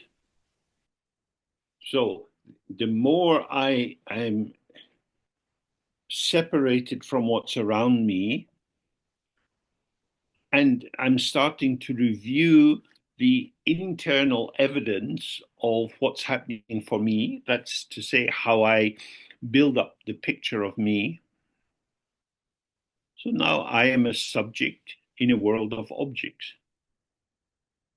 And although I know that the content of my experience of myself is changing, each of these variations becomes a variation of the continuous sense of me. So I know I'm always changing, but I'm always me. Now, you can't really bring these two propositions together and to have them without any conflict. So we run them as parallel streams. So you may have done some vipassana sitting practice where you do a body scan. You focus your attention and you take it to the top of your head, and then you gently scan right down through your body to your feet and back up, slowly going over the same arena again and again. And then you start to see, oh, the experiences which seem to indicate me and my life are not fixed. In terms of the flow of phenomena, I don't find anything continuous or fixed or reliable. So if we really see that, then, well, what does it mean when I say I am not very well? So personally, I'm not very well at the moment. I have a bit of a cold. I have a lot of aches and pains in my body, all sorts of events, but they come and go. Now I have to put my arms around them in their variety. These are all my experiences. Therefore, I can say I don't feel so good. But these feelings are changing. They're not always there. I get a sudden shooting pain or like a trapped nerve, and then it's gone. So I am has no substantial referent.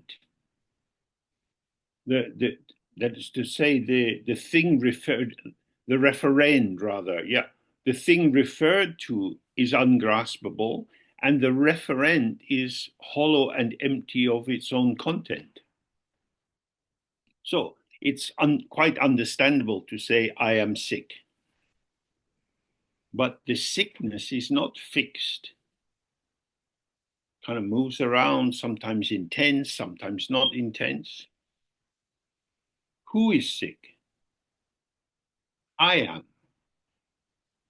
So I am the one who is referring to my sickness. But since the sickness is or the problem is sometimes in my head, sometimes in my back, sometimes in my knees, we can't establish who is sick. Events are occurring.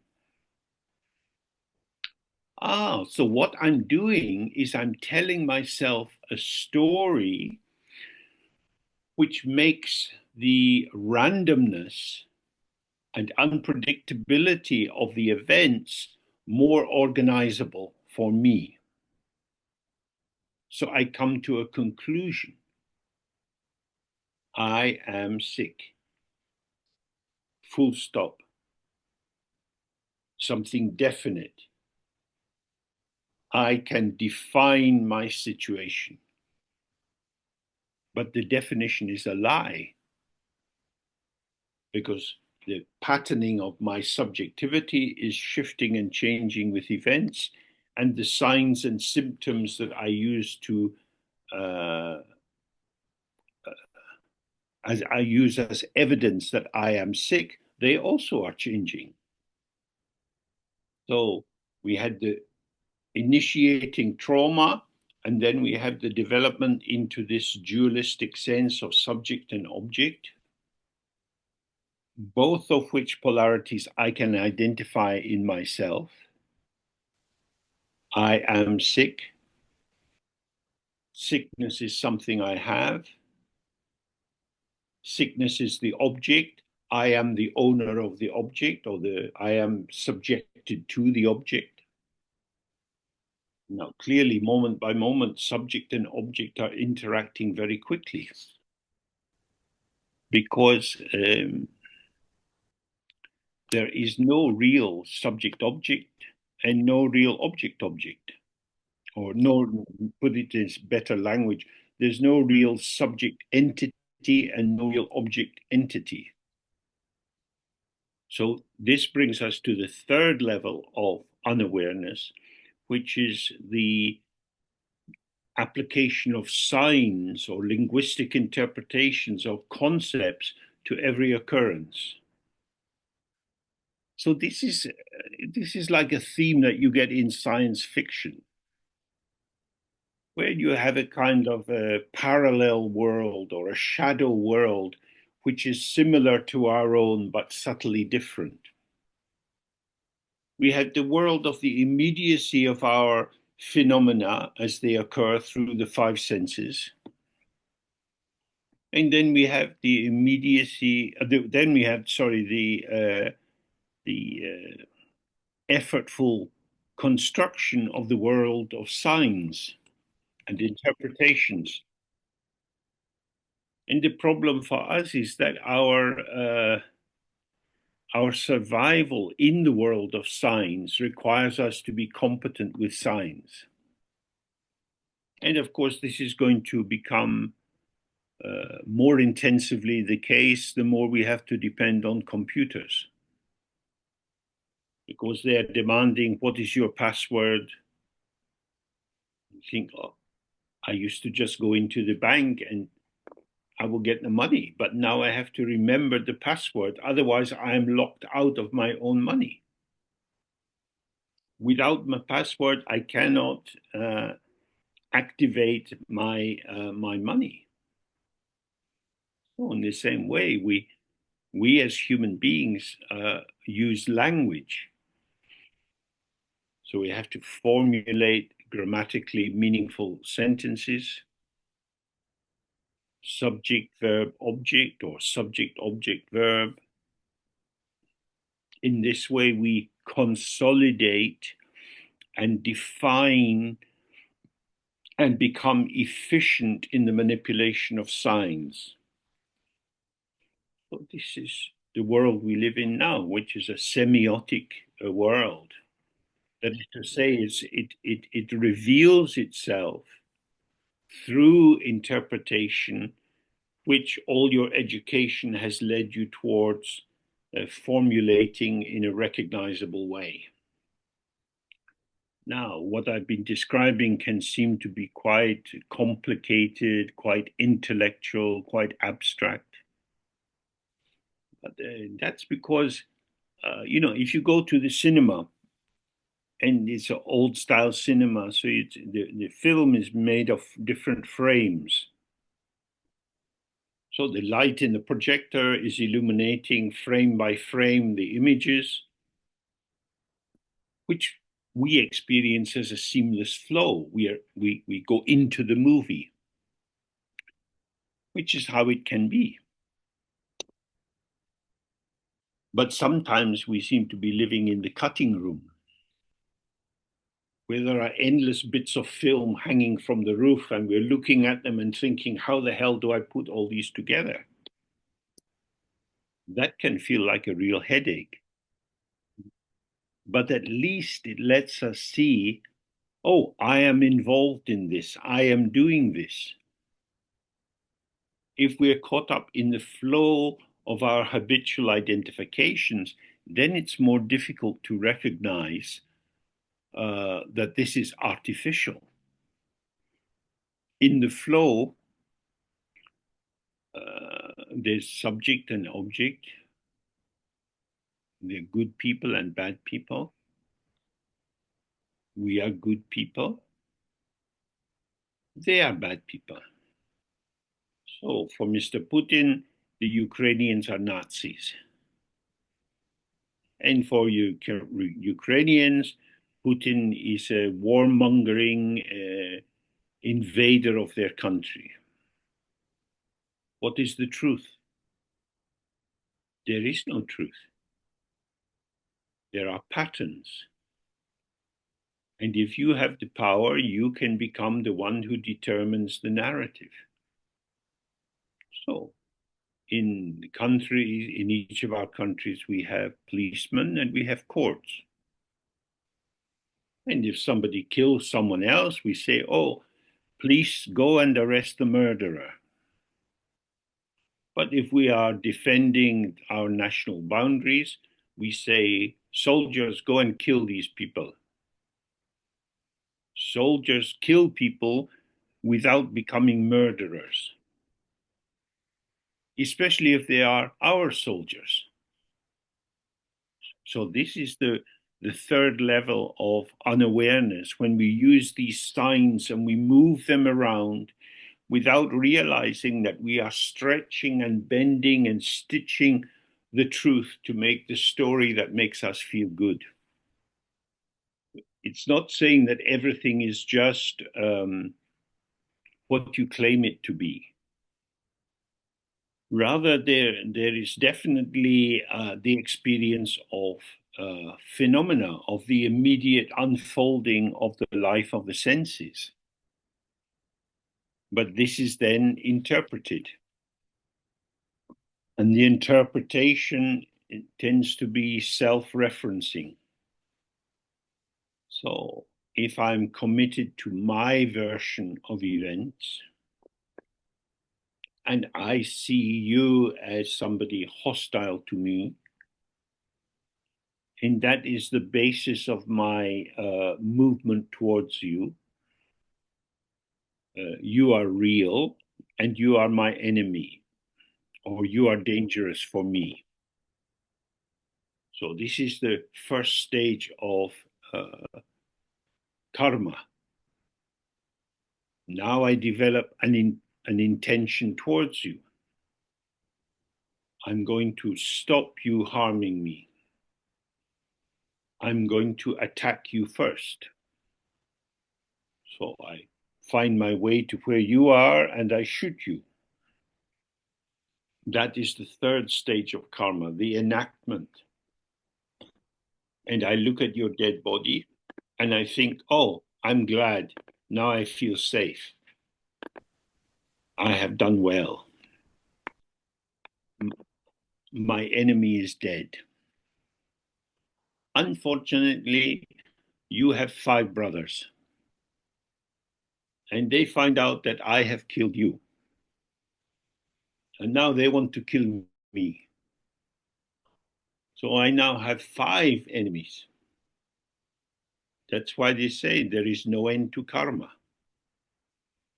Because karma operates inside the delusion of the real existence of self and other.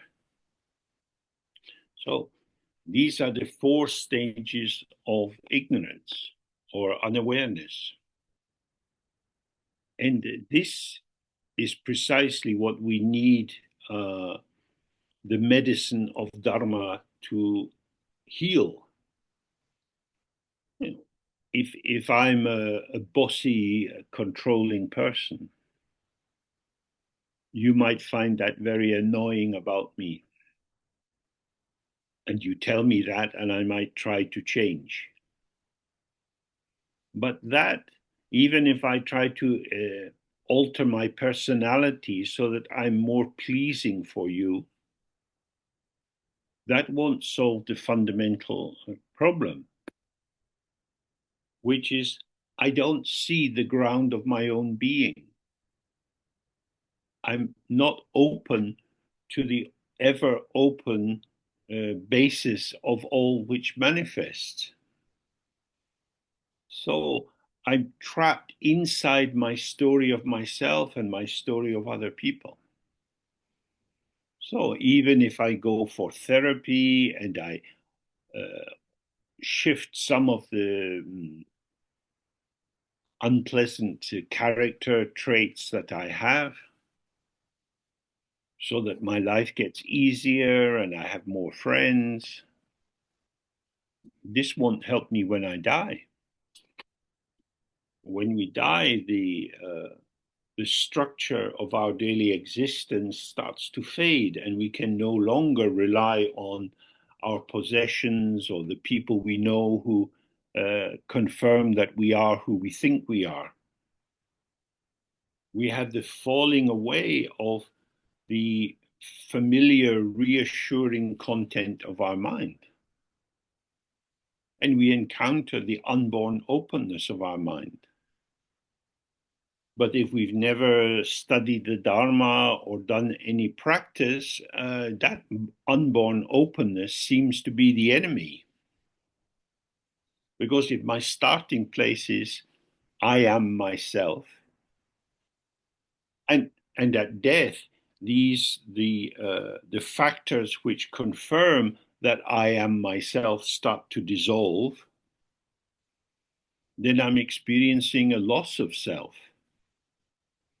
And since I am this self, I'm not very happy about this. I want to get back to having a self.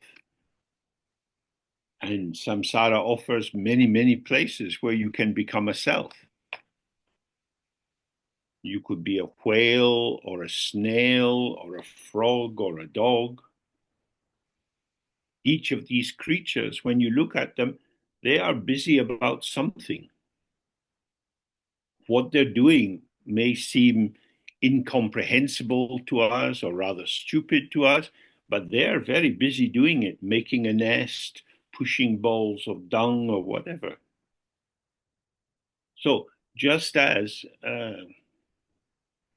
we seek the contents of our mind as a way of sustaining our sense of self, and we recruit the familiarity of our embodied sense of being as a support for our sense of self,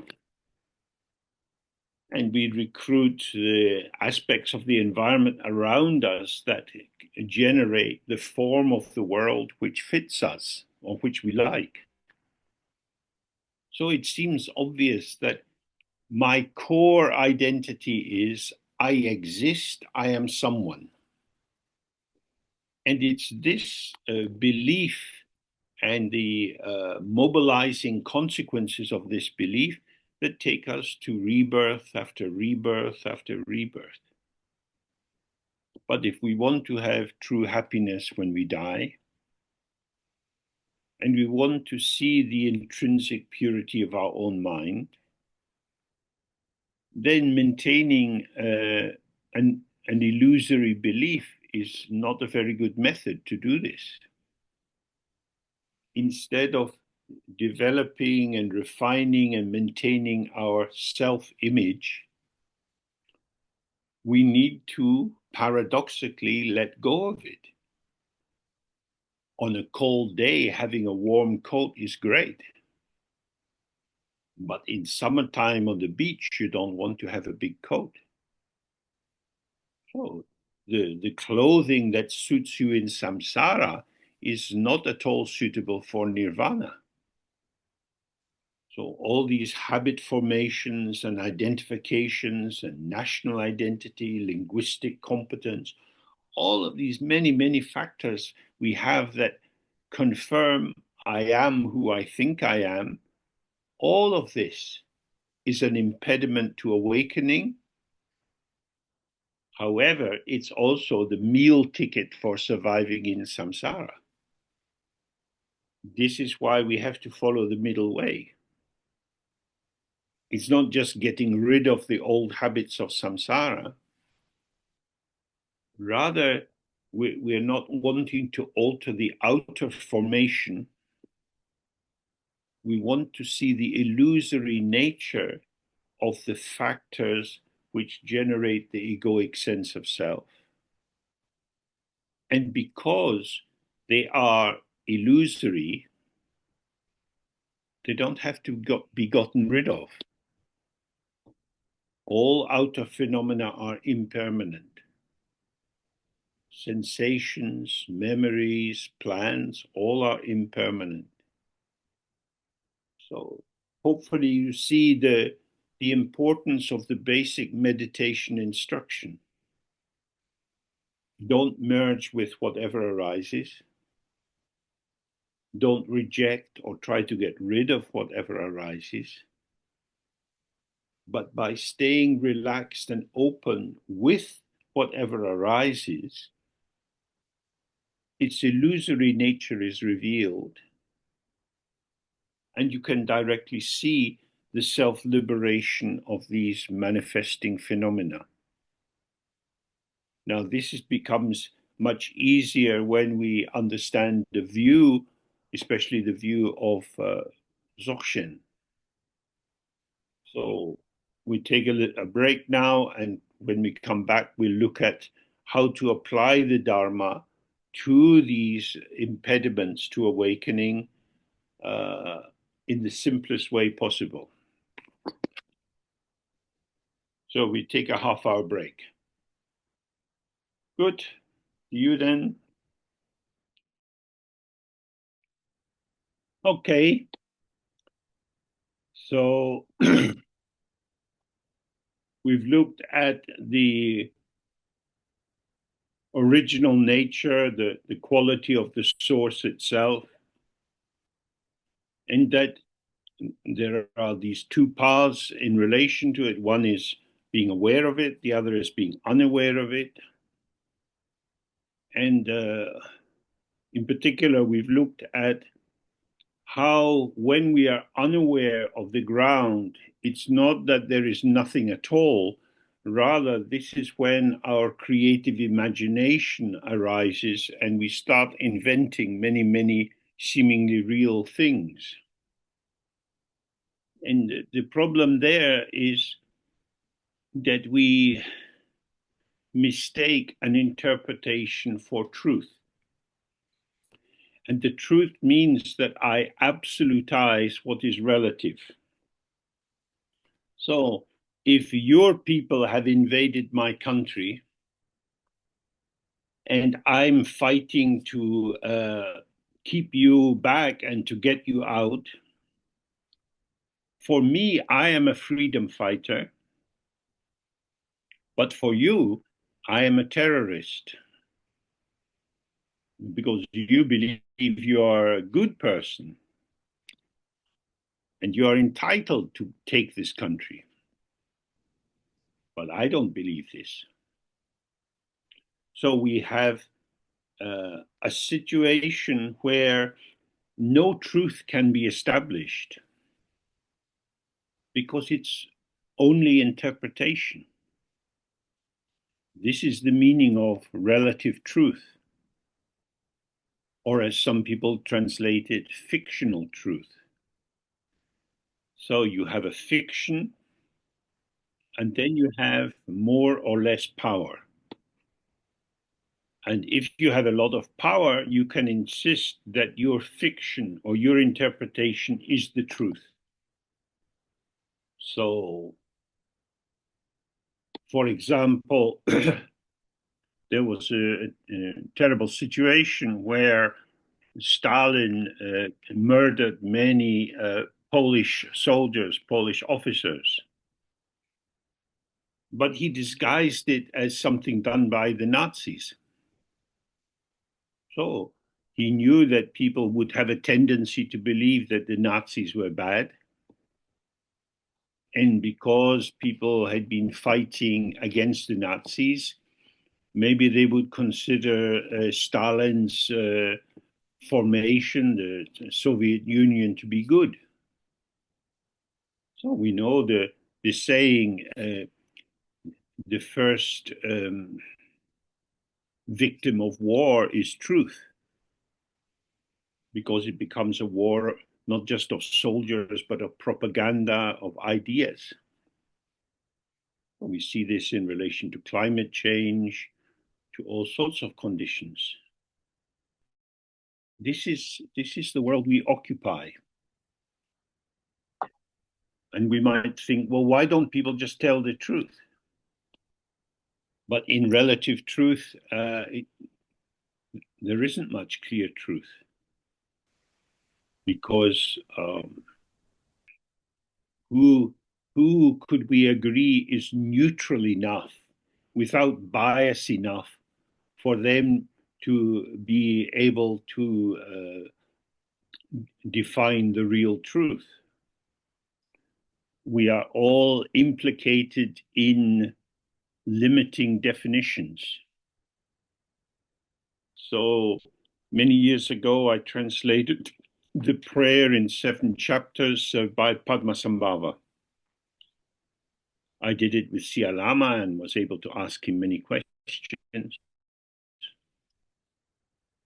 The prayers concern Padmasambhava being in Tibet and how he talked with different people and made predictions of the future and so on. So in several points in the prayers, Padmasambhava said, "I will never forget the people of Tibet.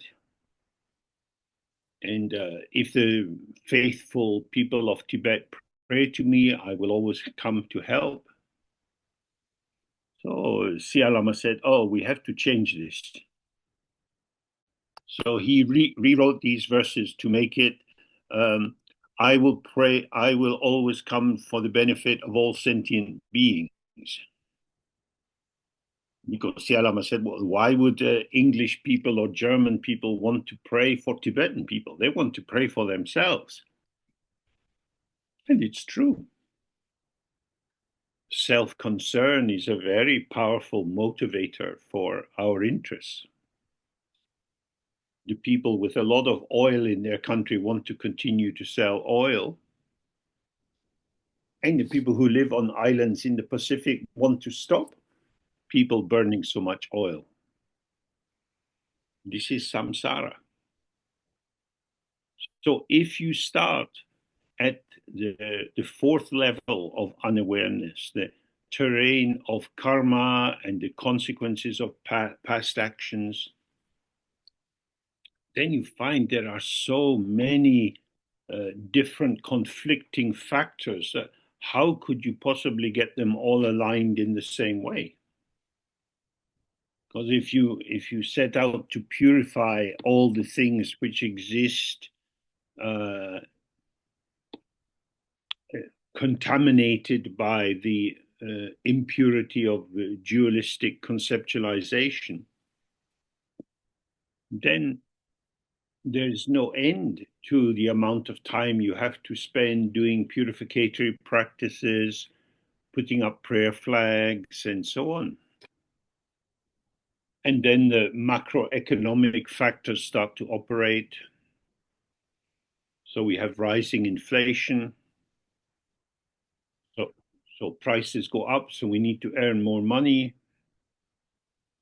And then we get old and sick and die. And the door to freedom was never seen. So, out of the kindness of Samantabhadra, he offered this instant transmission of the ever open ground, the source, directly to Vajrasattva. And Vajrasattva offered this understanding to Garab Dorji, but he did it not in an immediate silent way, but through the use of the symbol of the Vajra. Vajra stands for emptiness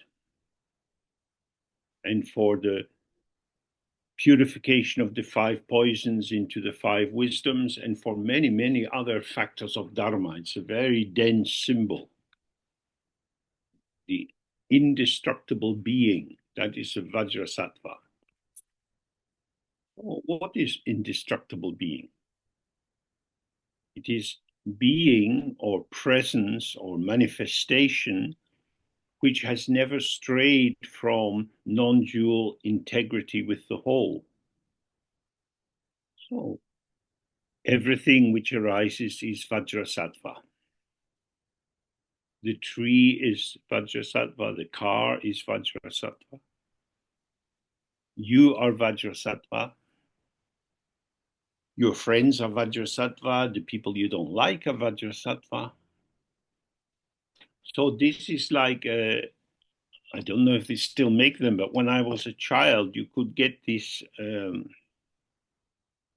writing pads, and it was a frame of cardboard, and over the middle bit was a plastic, and underneath was a pressure surface, and you could write on the plastic, and then you pulled it out and pushed it back in, and whatever you had drawn vanished. I don't know if that was in every country, but it's a bit like when Pater Rinpoche says it's like writing on water. You put your finger in the bowl of water and write your name, and the letters are dissolving as soon as they appear. Because the texture of water is such that it will not maintain the shape that is imposed on it by the finger.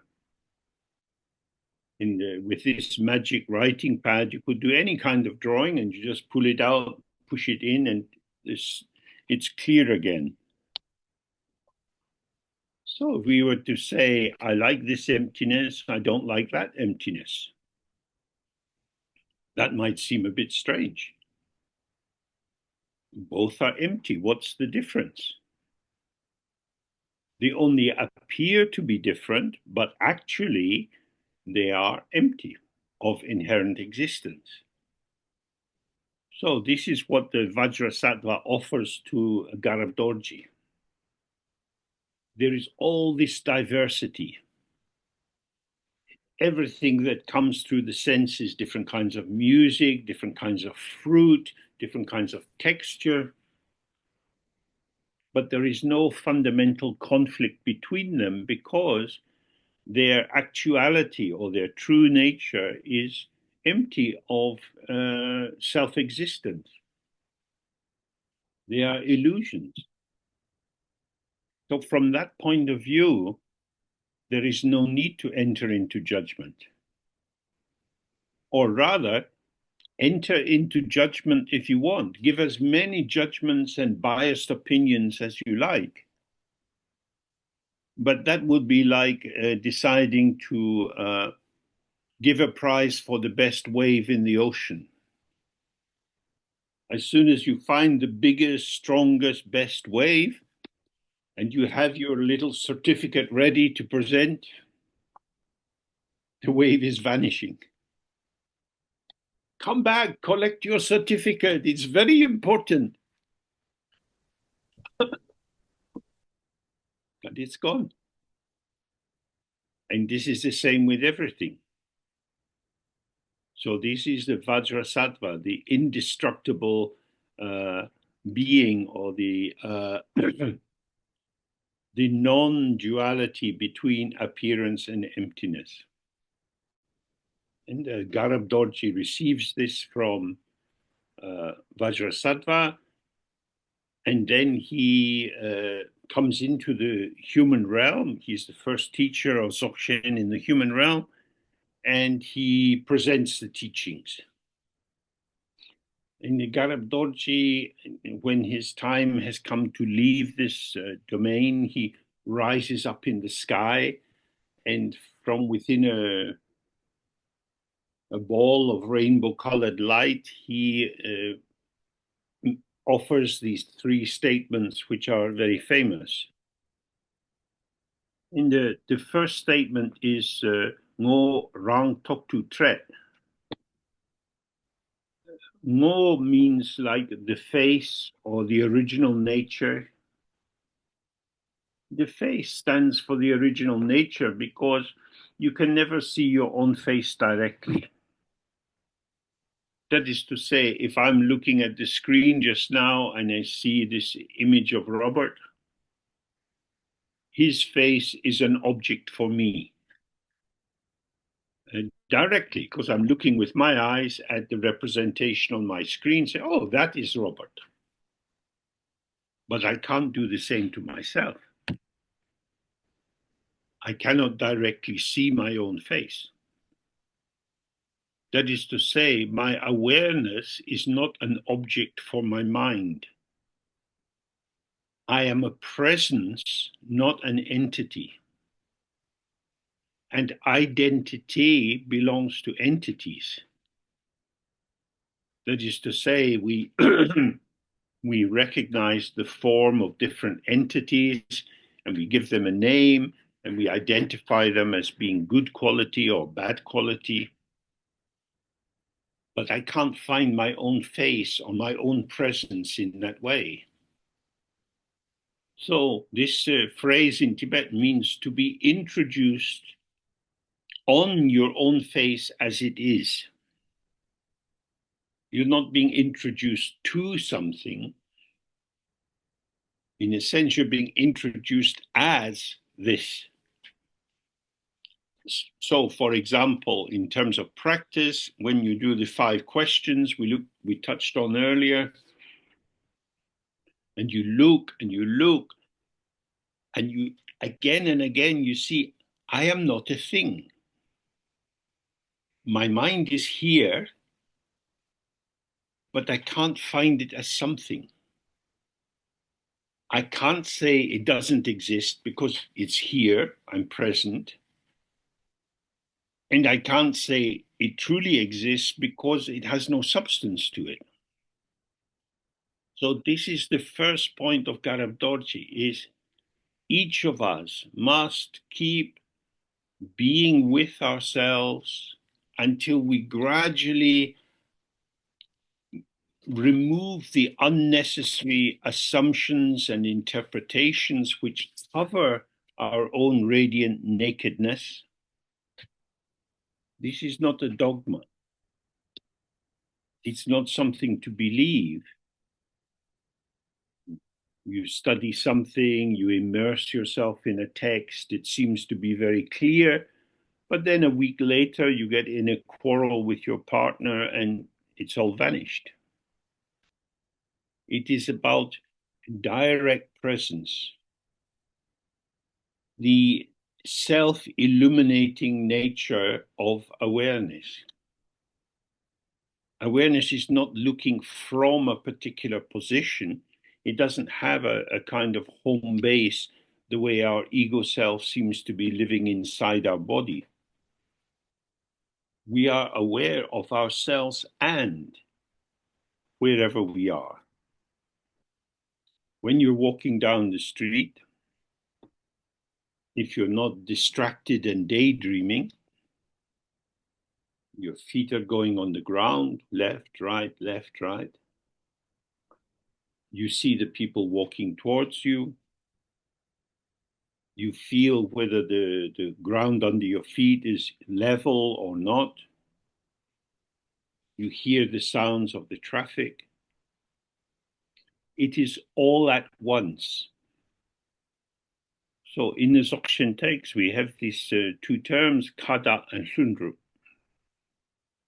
Kada is the primordial purity, which is to say that the mind is not something touched by anything else. It's not relative. Now, my consciousness or my egoic sense of self is touched by events because my ego self exists as a construct. So if you say, James, I really don't like you, I will be a bit hurt or upset. Why? Why don't you like me? Because I hope that my self-construct is good, is acceptable, at least to some people. So if you don't like me, then maybe there's something wrong with my construct. But as we know, we can't please all the people all the time, because you look at me through your constructs, and I look at you through my constructs. So this mediated interpretation of who the other is for me is not an activity that awareness enters into. It is our dualistic consciousness, our sense of myself in relation to something different to me. So when we read the primordial purity or original purity of the mind, it means the fact that awareness per se, awareness in and of itself, is not a thing that stands in relation to anything. And what is occurring is coming all at once. So, although I can feel I am walking down the street, I am the agent, I am the subject, and the street is the object, that is a conceptual interpretation of the events. But if I just relax in the out breath, see, in an instant, the field arises. The field is that which is revealed to my instant presence at this moment. And in this moment, self and other arise together as illusory forms. This is called hlundrup, or all at onceness. It means not built up in stages. So when we have this appreciation that the mind is unborn and open, and yet experience arises in it undivided, unfragmented into this and that, self and other, then we see, oh, there is always a place for me. And what I take to be I, me, myself is part of the expressive energy of the ever pure ground, which has these 5 qualities that we looked at earlier. Uncompounded. It's not a thing which is built on and developed. Oh. When you awaken, or when you see directly, exactly on this moment of your presence, oh, it's this. There is nothing to grasp inside. My mind is not a thing. So this grasping at something, digs in, finds nothing to take hold of. So if I'm not grasping and taking hold of and trying to keep safe some factors from the field, then the tension which is in my hands when I'm trying to hold on can be released. I'm not desperately pulling in, and I'm not desperately pushing away. Experience comes as it comes. Happiness comes and happiness goes. Sadness comes and sadness goes. Health comes and goes. Sickness comes and goes. These are the rich variety of experience. They are not the defining essence of myself. My presence is here, whether the tone of the arising experience is happy or sad. So just as if you eat something very bitter, the taste is bitter. It's not poisonous. It's just bitter. So you don't have to spit it out. It's bitter.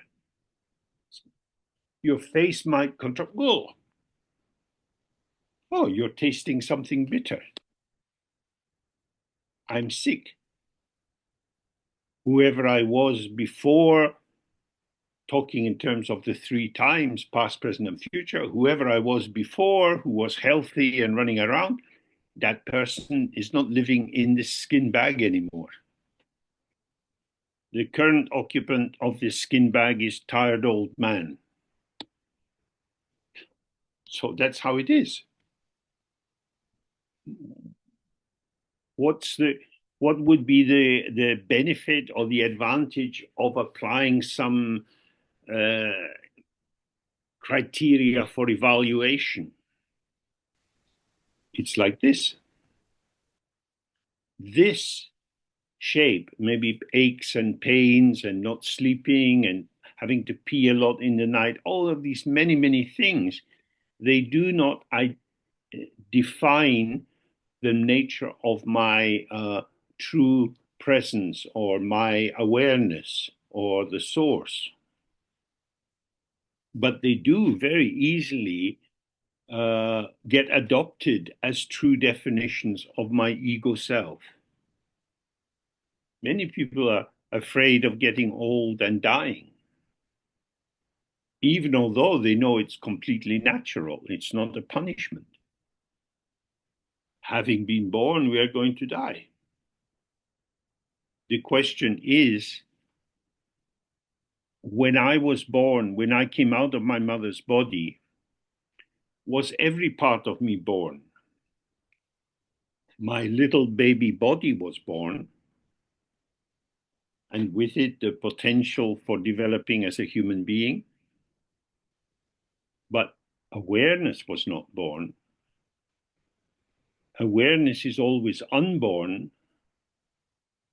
because it doesn't come into existence as something. My parents called me James, and this attributed name was gradually internalized as I grew up.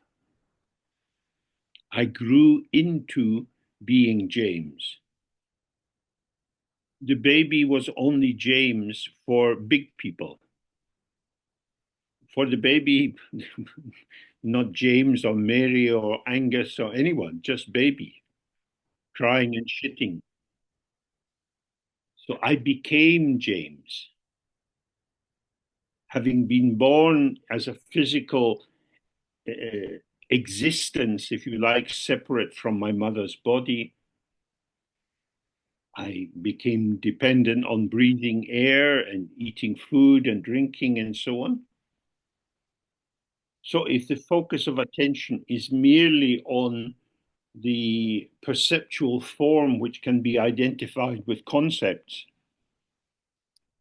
then we can say, oh, James was born in Scotland.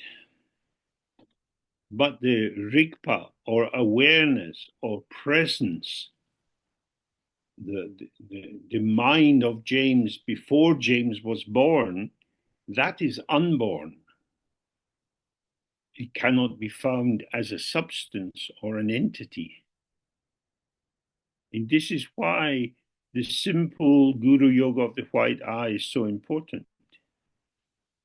Because Ah takes us to the unborn. Ah is on the cusp between nothing and potential. Ah can relax into emptiness, or it can flow into language. A man was walking down the street eating an ice cream. So it can expand or it can contract. When the potential of Ah, of emptiness, expands, all its forms are illusory, but are often not recognized as such. However our life is, moment by moment, it is dissolving. Even if you live another 10 years, 20 years, 50 years, and you go back to visit a place where you were 10 years ago, you cannot go back to the same place. You can go back to the same name of the place, but the place as it reveals itself through the people on the street, whether there is a cat sitting on the wall, whether the sun is shining or not, this cannot be repeated. Oh. Amongst all the experiences we have, they are never the same, but neither are they truly different. Because when you examine them, they are all empty of inherent existence. So, as always, we are spiraling around the same points again and again and again. The reason we do this is because it is so important. What we are looking at today, you don't find on the television or in the theater or at work. This is the special teaching, the revelation of the indestructible Dzogchen Chembo, the great completion. So the key thing is to recognize your own unborn face in your awareness, which is present each and every moment. So when you follow a thought or a feeling, you lose this unborn face.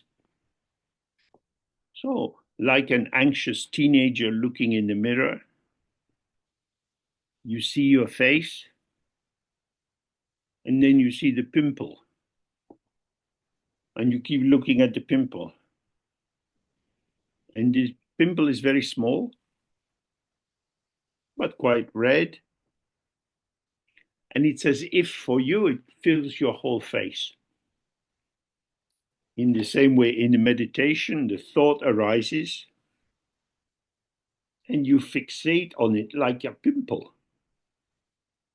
And the space within which it's arising becomes invisible, and you're just focused on that thought. So the reason we do the practice again and again is not because we are trying to make something happen. Rather, we are trying to let go of our habit formations,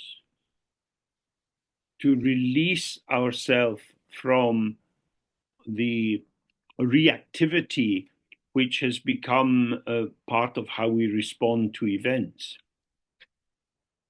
So the second point that Garam Dorji says is takchi toktu cheba. Means stay clearly on the clarity which you have from this first statement of seeing your own face, and don't put it into question. It's not about making a certain decision. Decisions are conceptual. My mind is empty. That's just a statement. You could say it 100,000 times, it wouldn't make it come true for you. The only way for it to come true for you is that you sit with your mind, however it is, and don't get carried away by the patterns of experience. How can I be sure? See, this kind of uncertainty lurks around. We may have been hurt by life in various ways. We might have been betrayed by parents or family or school or employer or lovers. We believed in them, but then we saw, oh, they're not what I thought they were. What was actually happening was that we believed our conclusion about the other as if our own conclusion was illuminating the truth of the other. But it doesn't. It's only my opinion. So if we have been hurt a lot, we become a bit suspicious. You can trust too much, you can trust too little. But this second point of Garabdorji is not about trusting something. It's about staying with the view under all conditions and see how it is. If it's true, it's true. You don't need to convince yourself or anyone else. My mind is open. My mind is open even when I'm full of thoughts and memories. The presence of my open mind and the presence of the ever-changing contents of my mind can both be there together simultaneously. But the openness of my mind is not, sorry, the openness of my mind is not dependent on a conceptual interpretation. And the meaning of the content of my mind at any moment is both. I have two parts to this. One is reliant on concepts and the other is not reliant on concepts. That is to say, if I simply stay relaxed and open with whatever is occurring, however it is occurring, without editing, without interfering, I directly taste the intrinsic non-duality of the open, empty mind and the ever full mind. But if I don't stay with the open presence, I have to remind myself, oh, everything I see is an illusion. So in ordinary samsara, we walk around with our little bag full of identificatory statements and we pin them onto the things we see. Sometimes one identificatory note is enough, sometimes two are necessary. So one identificatory note says, this is chocolate. And the second one says, which the doctor says I should not eat. Sometimes these notes don't arrive at the same time. Then I look at the empty packet of chocolate and think, oh, I shouldn't have eaten that. This is the problem with conceptual reliance. It is always out of time. It arrives after the fact. But if we stay simply relaxed, open, and present, whatever is occurring is in this moment, in the here and now.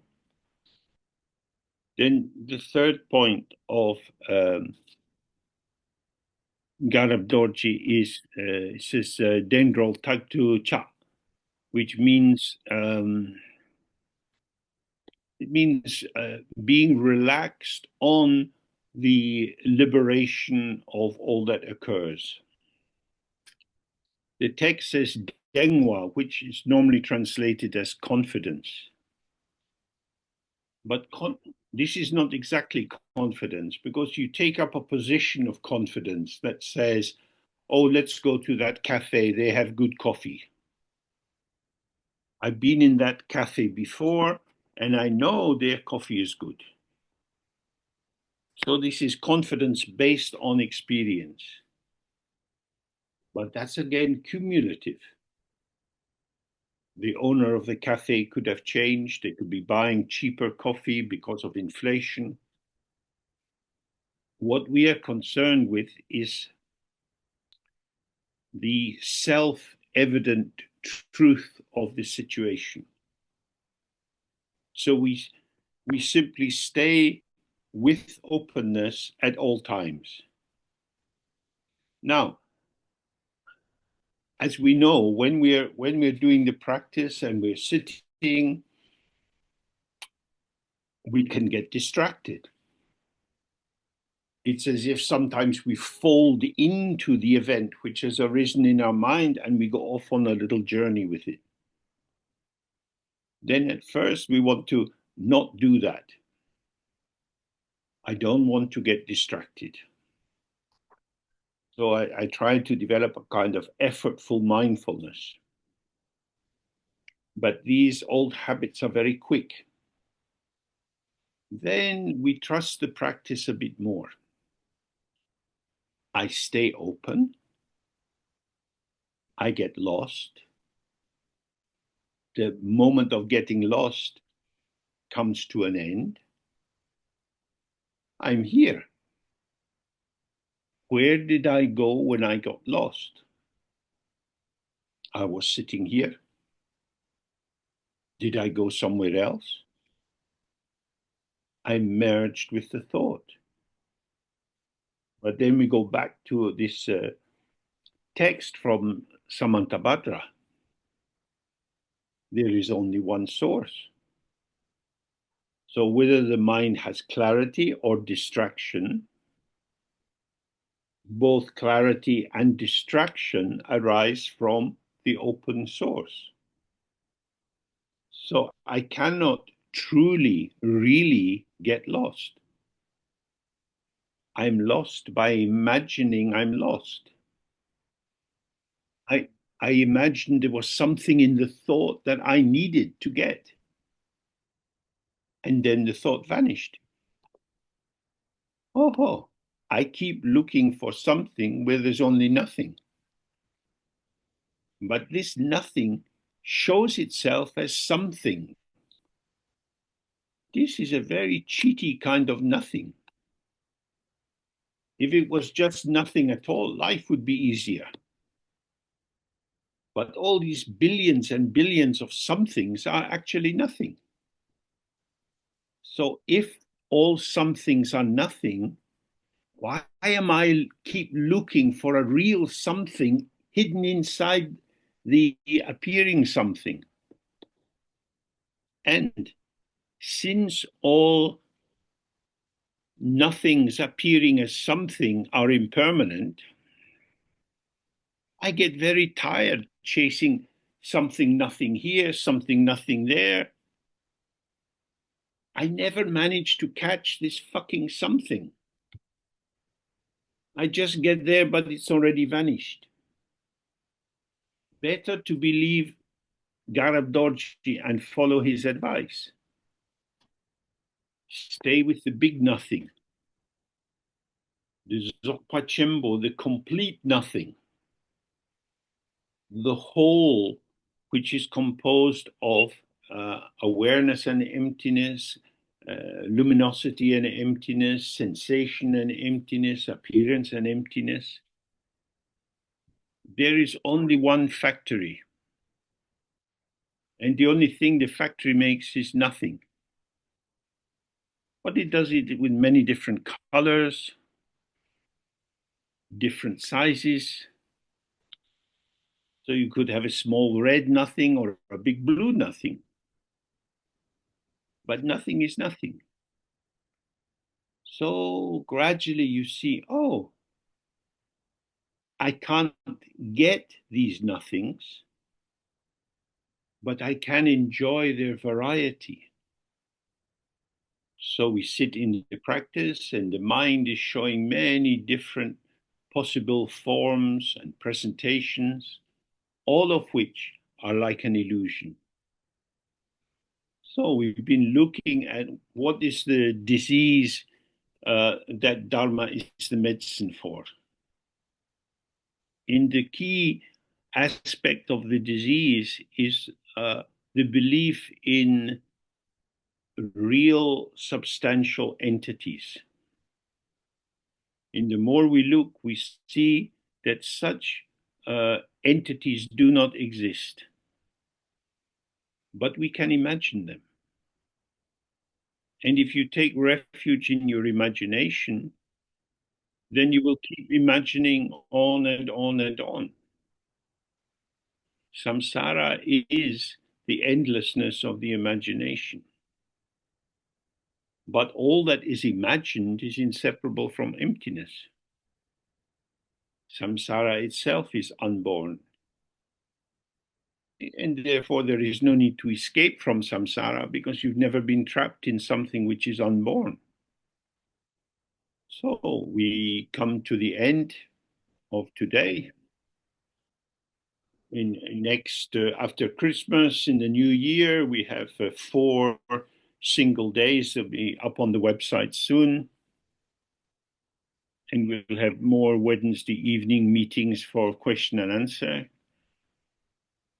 And I'm going to formulate the questions and answers more directly in a Dharma direction, because some of them are a bit vague. So I hope you have a good holiday if you're going to have one. And if we lucky enough to meet again, that will be lovely. So I say goodbye. Very nice to see all your fabulous faces. We are such fortunate people to spend our time thinking about all these complex issues. Bye. Thank you, Bye, James. Thank you, James. James. Everybody. Thank Much. you very much, everyone. Have a good break. Happy Christmas. For now. Bye-bye. Bye. Bye-bye. Christmas. Bye-bye, James. Bye. See you. Bye-bye. Bye, everyone. Ciao. Thank you very much. Bye. Thank you, James. Thank you all. Goodbye. Happy holiday season.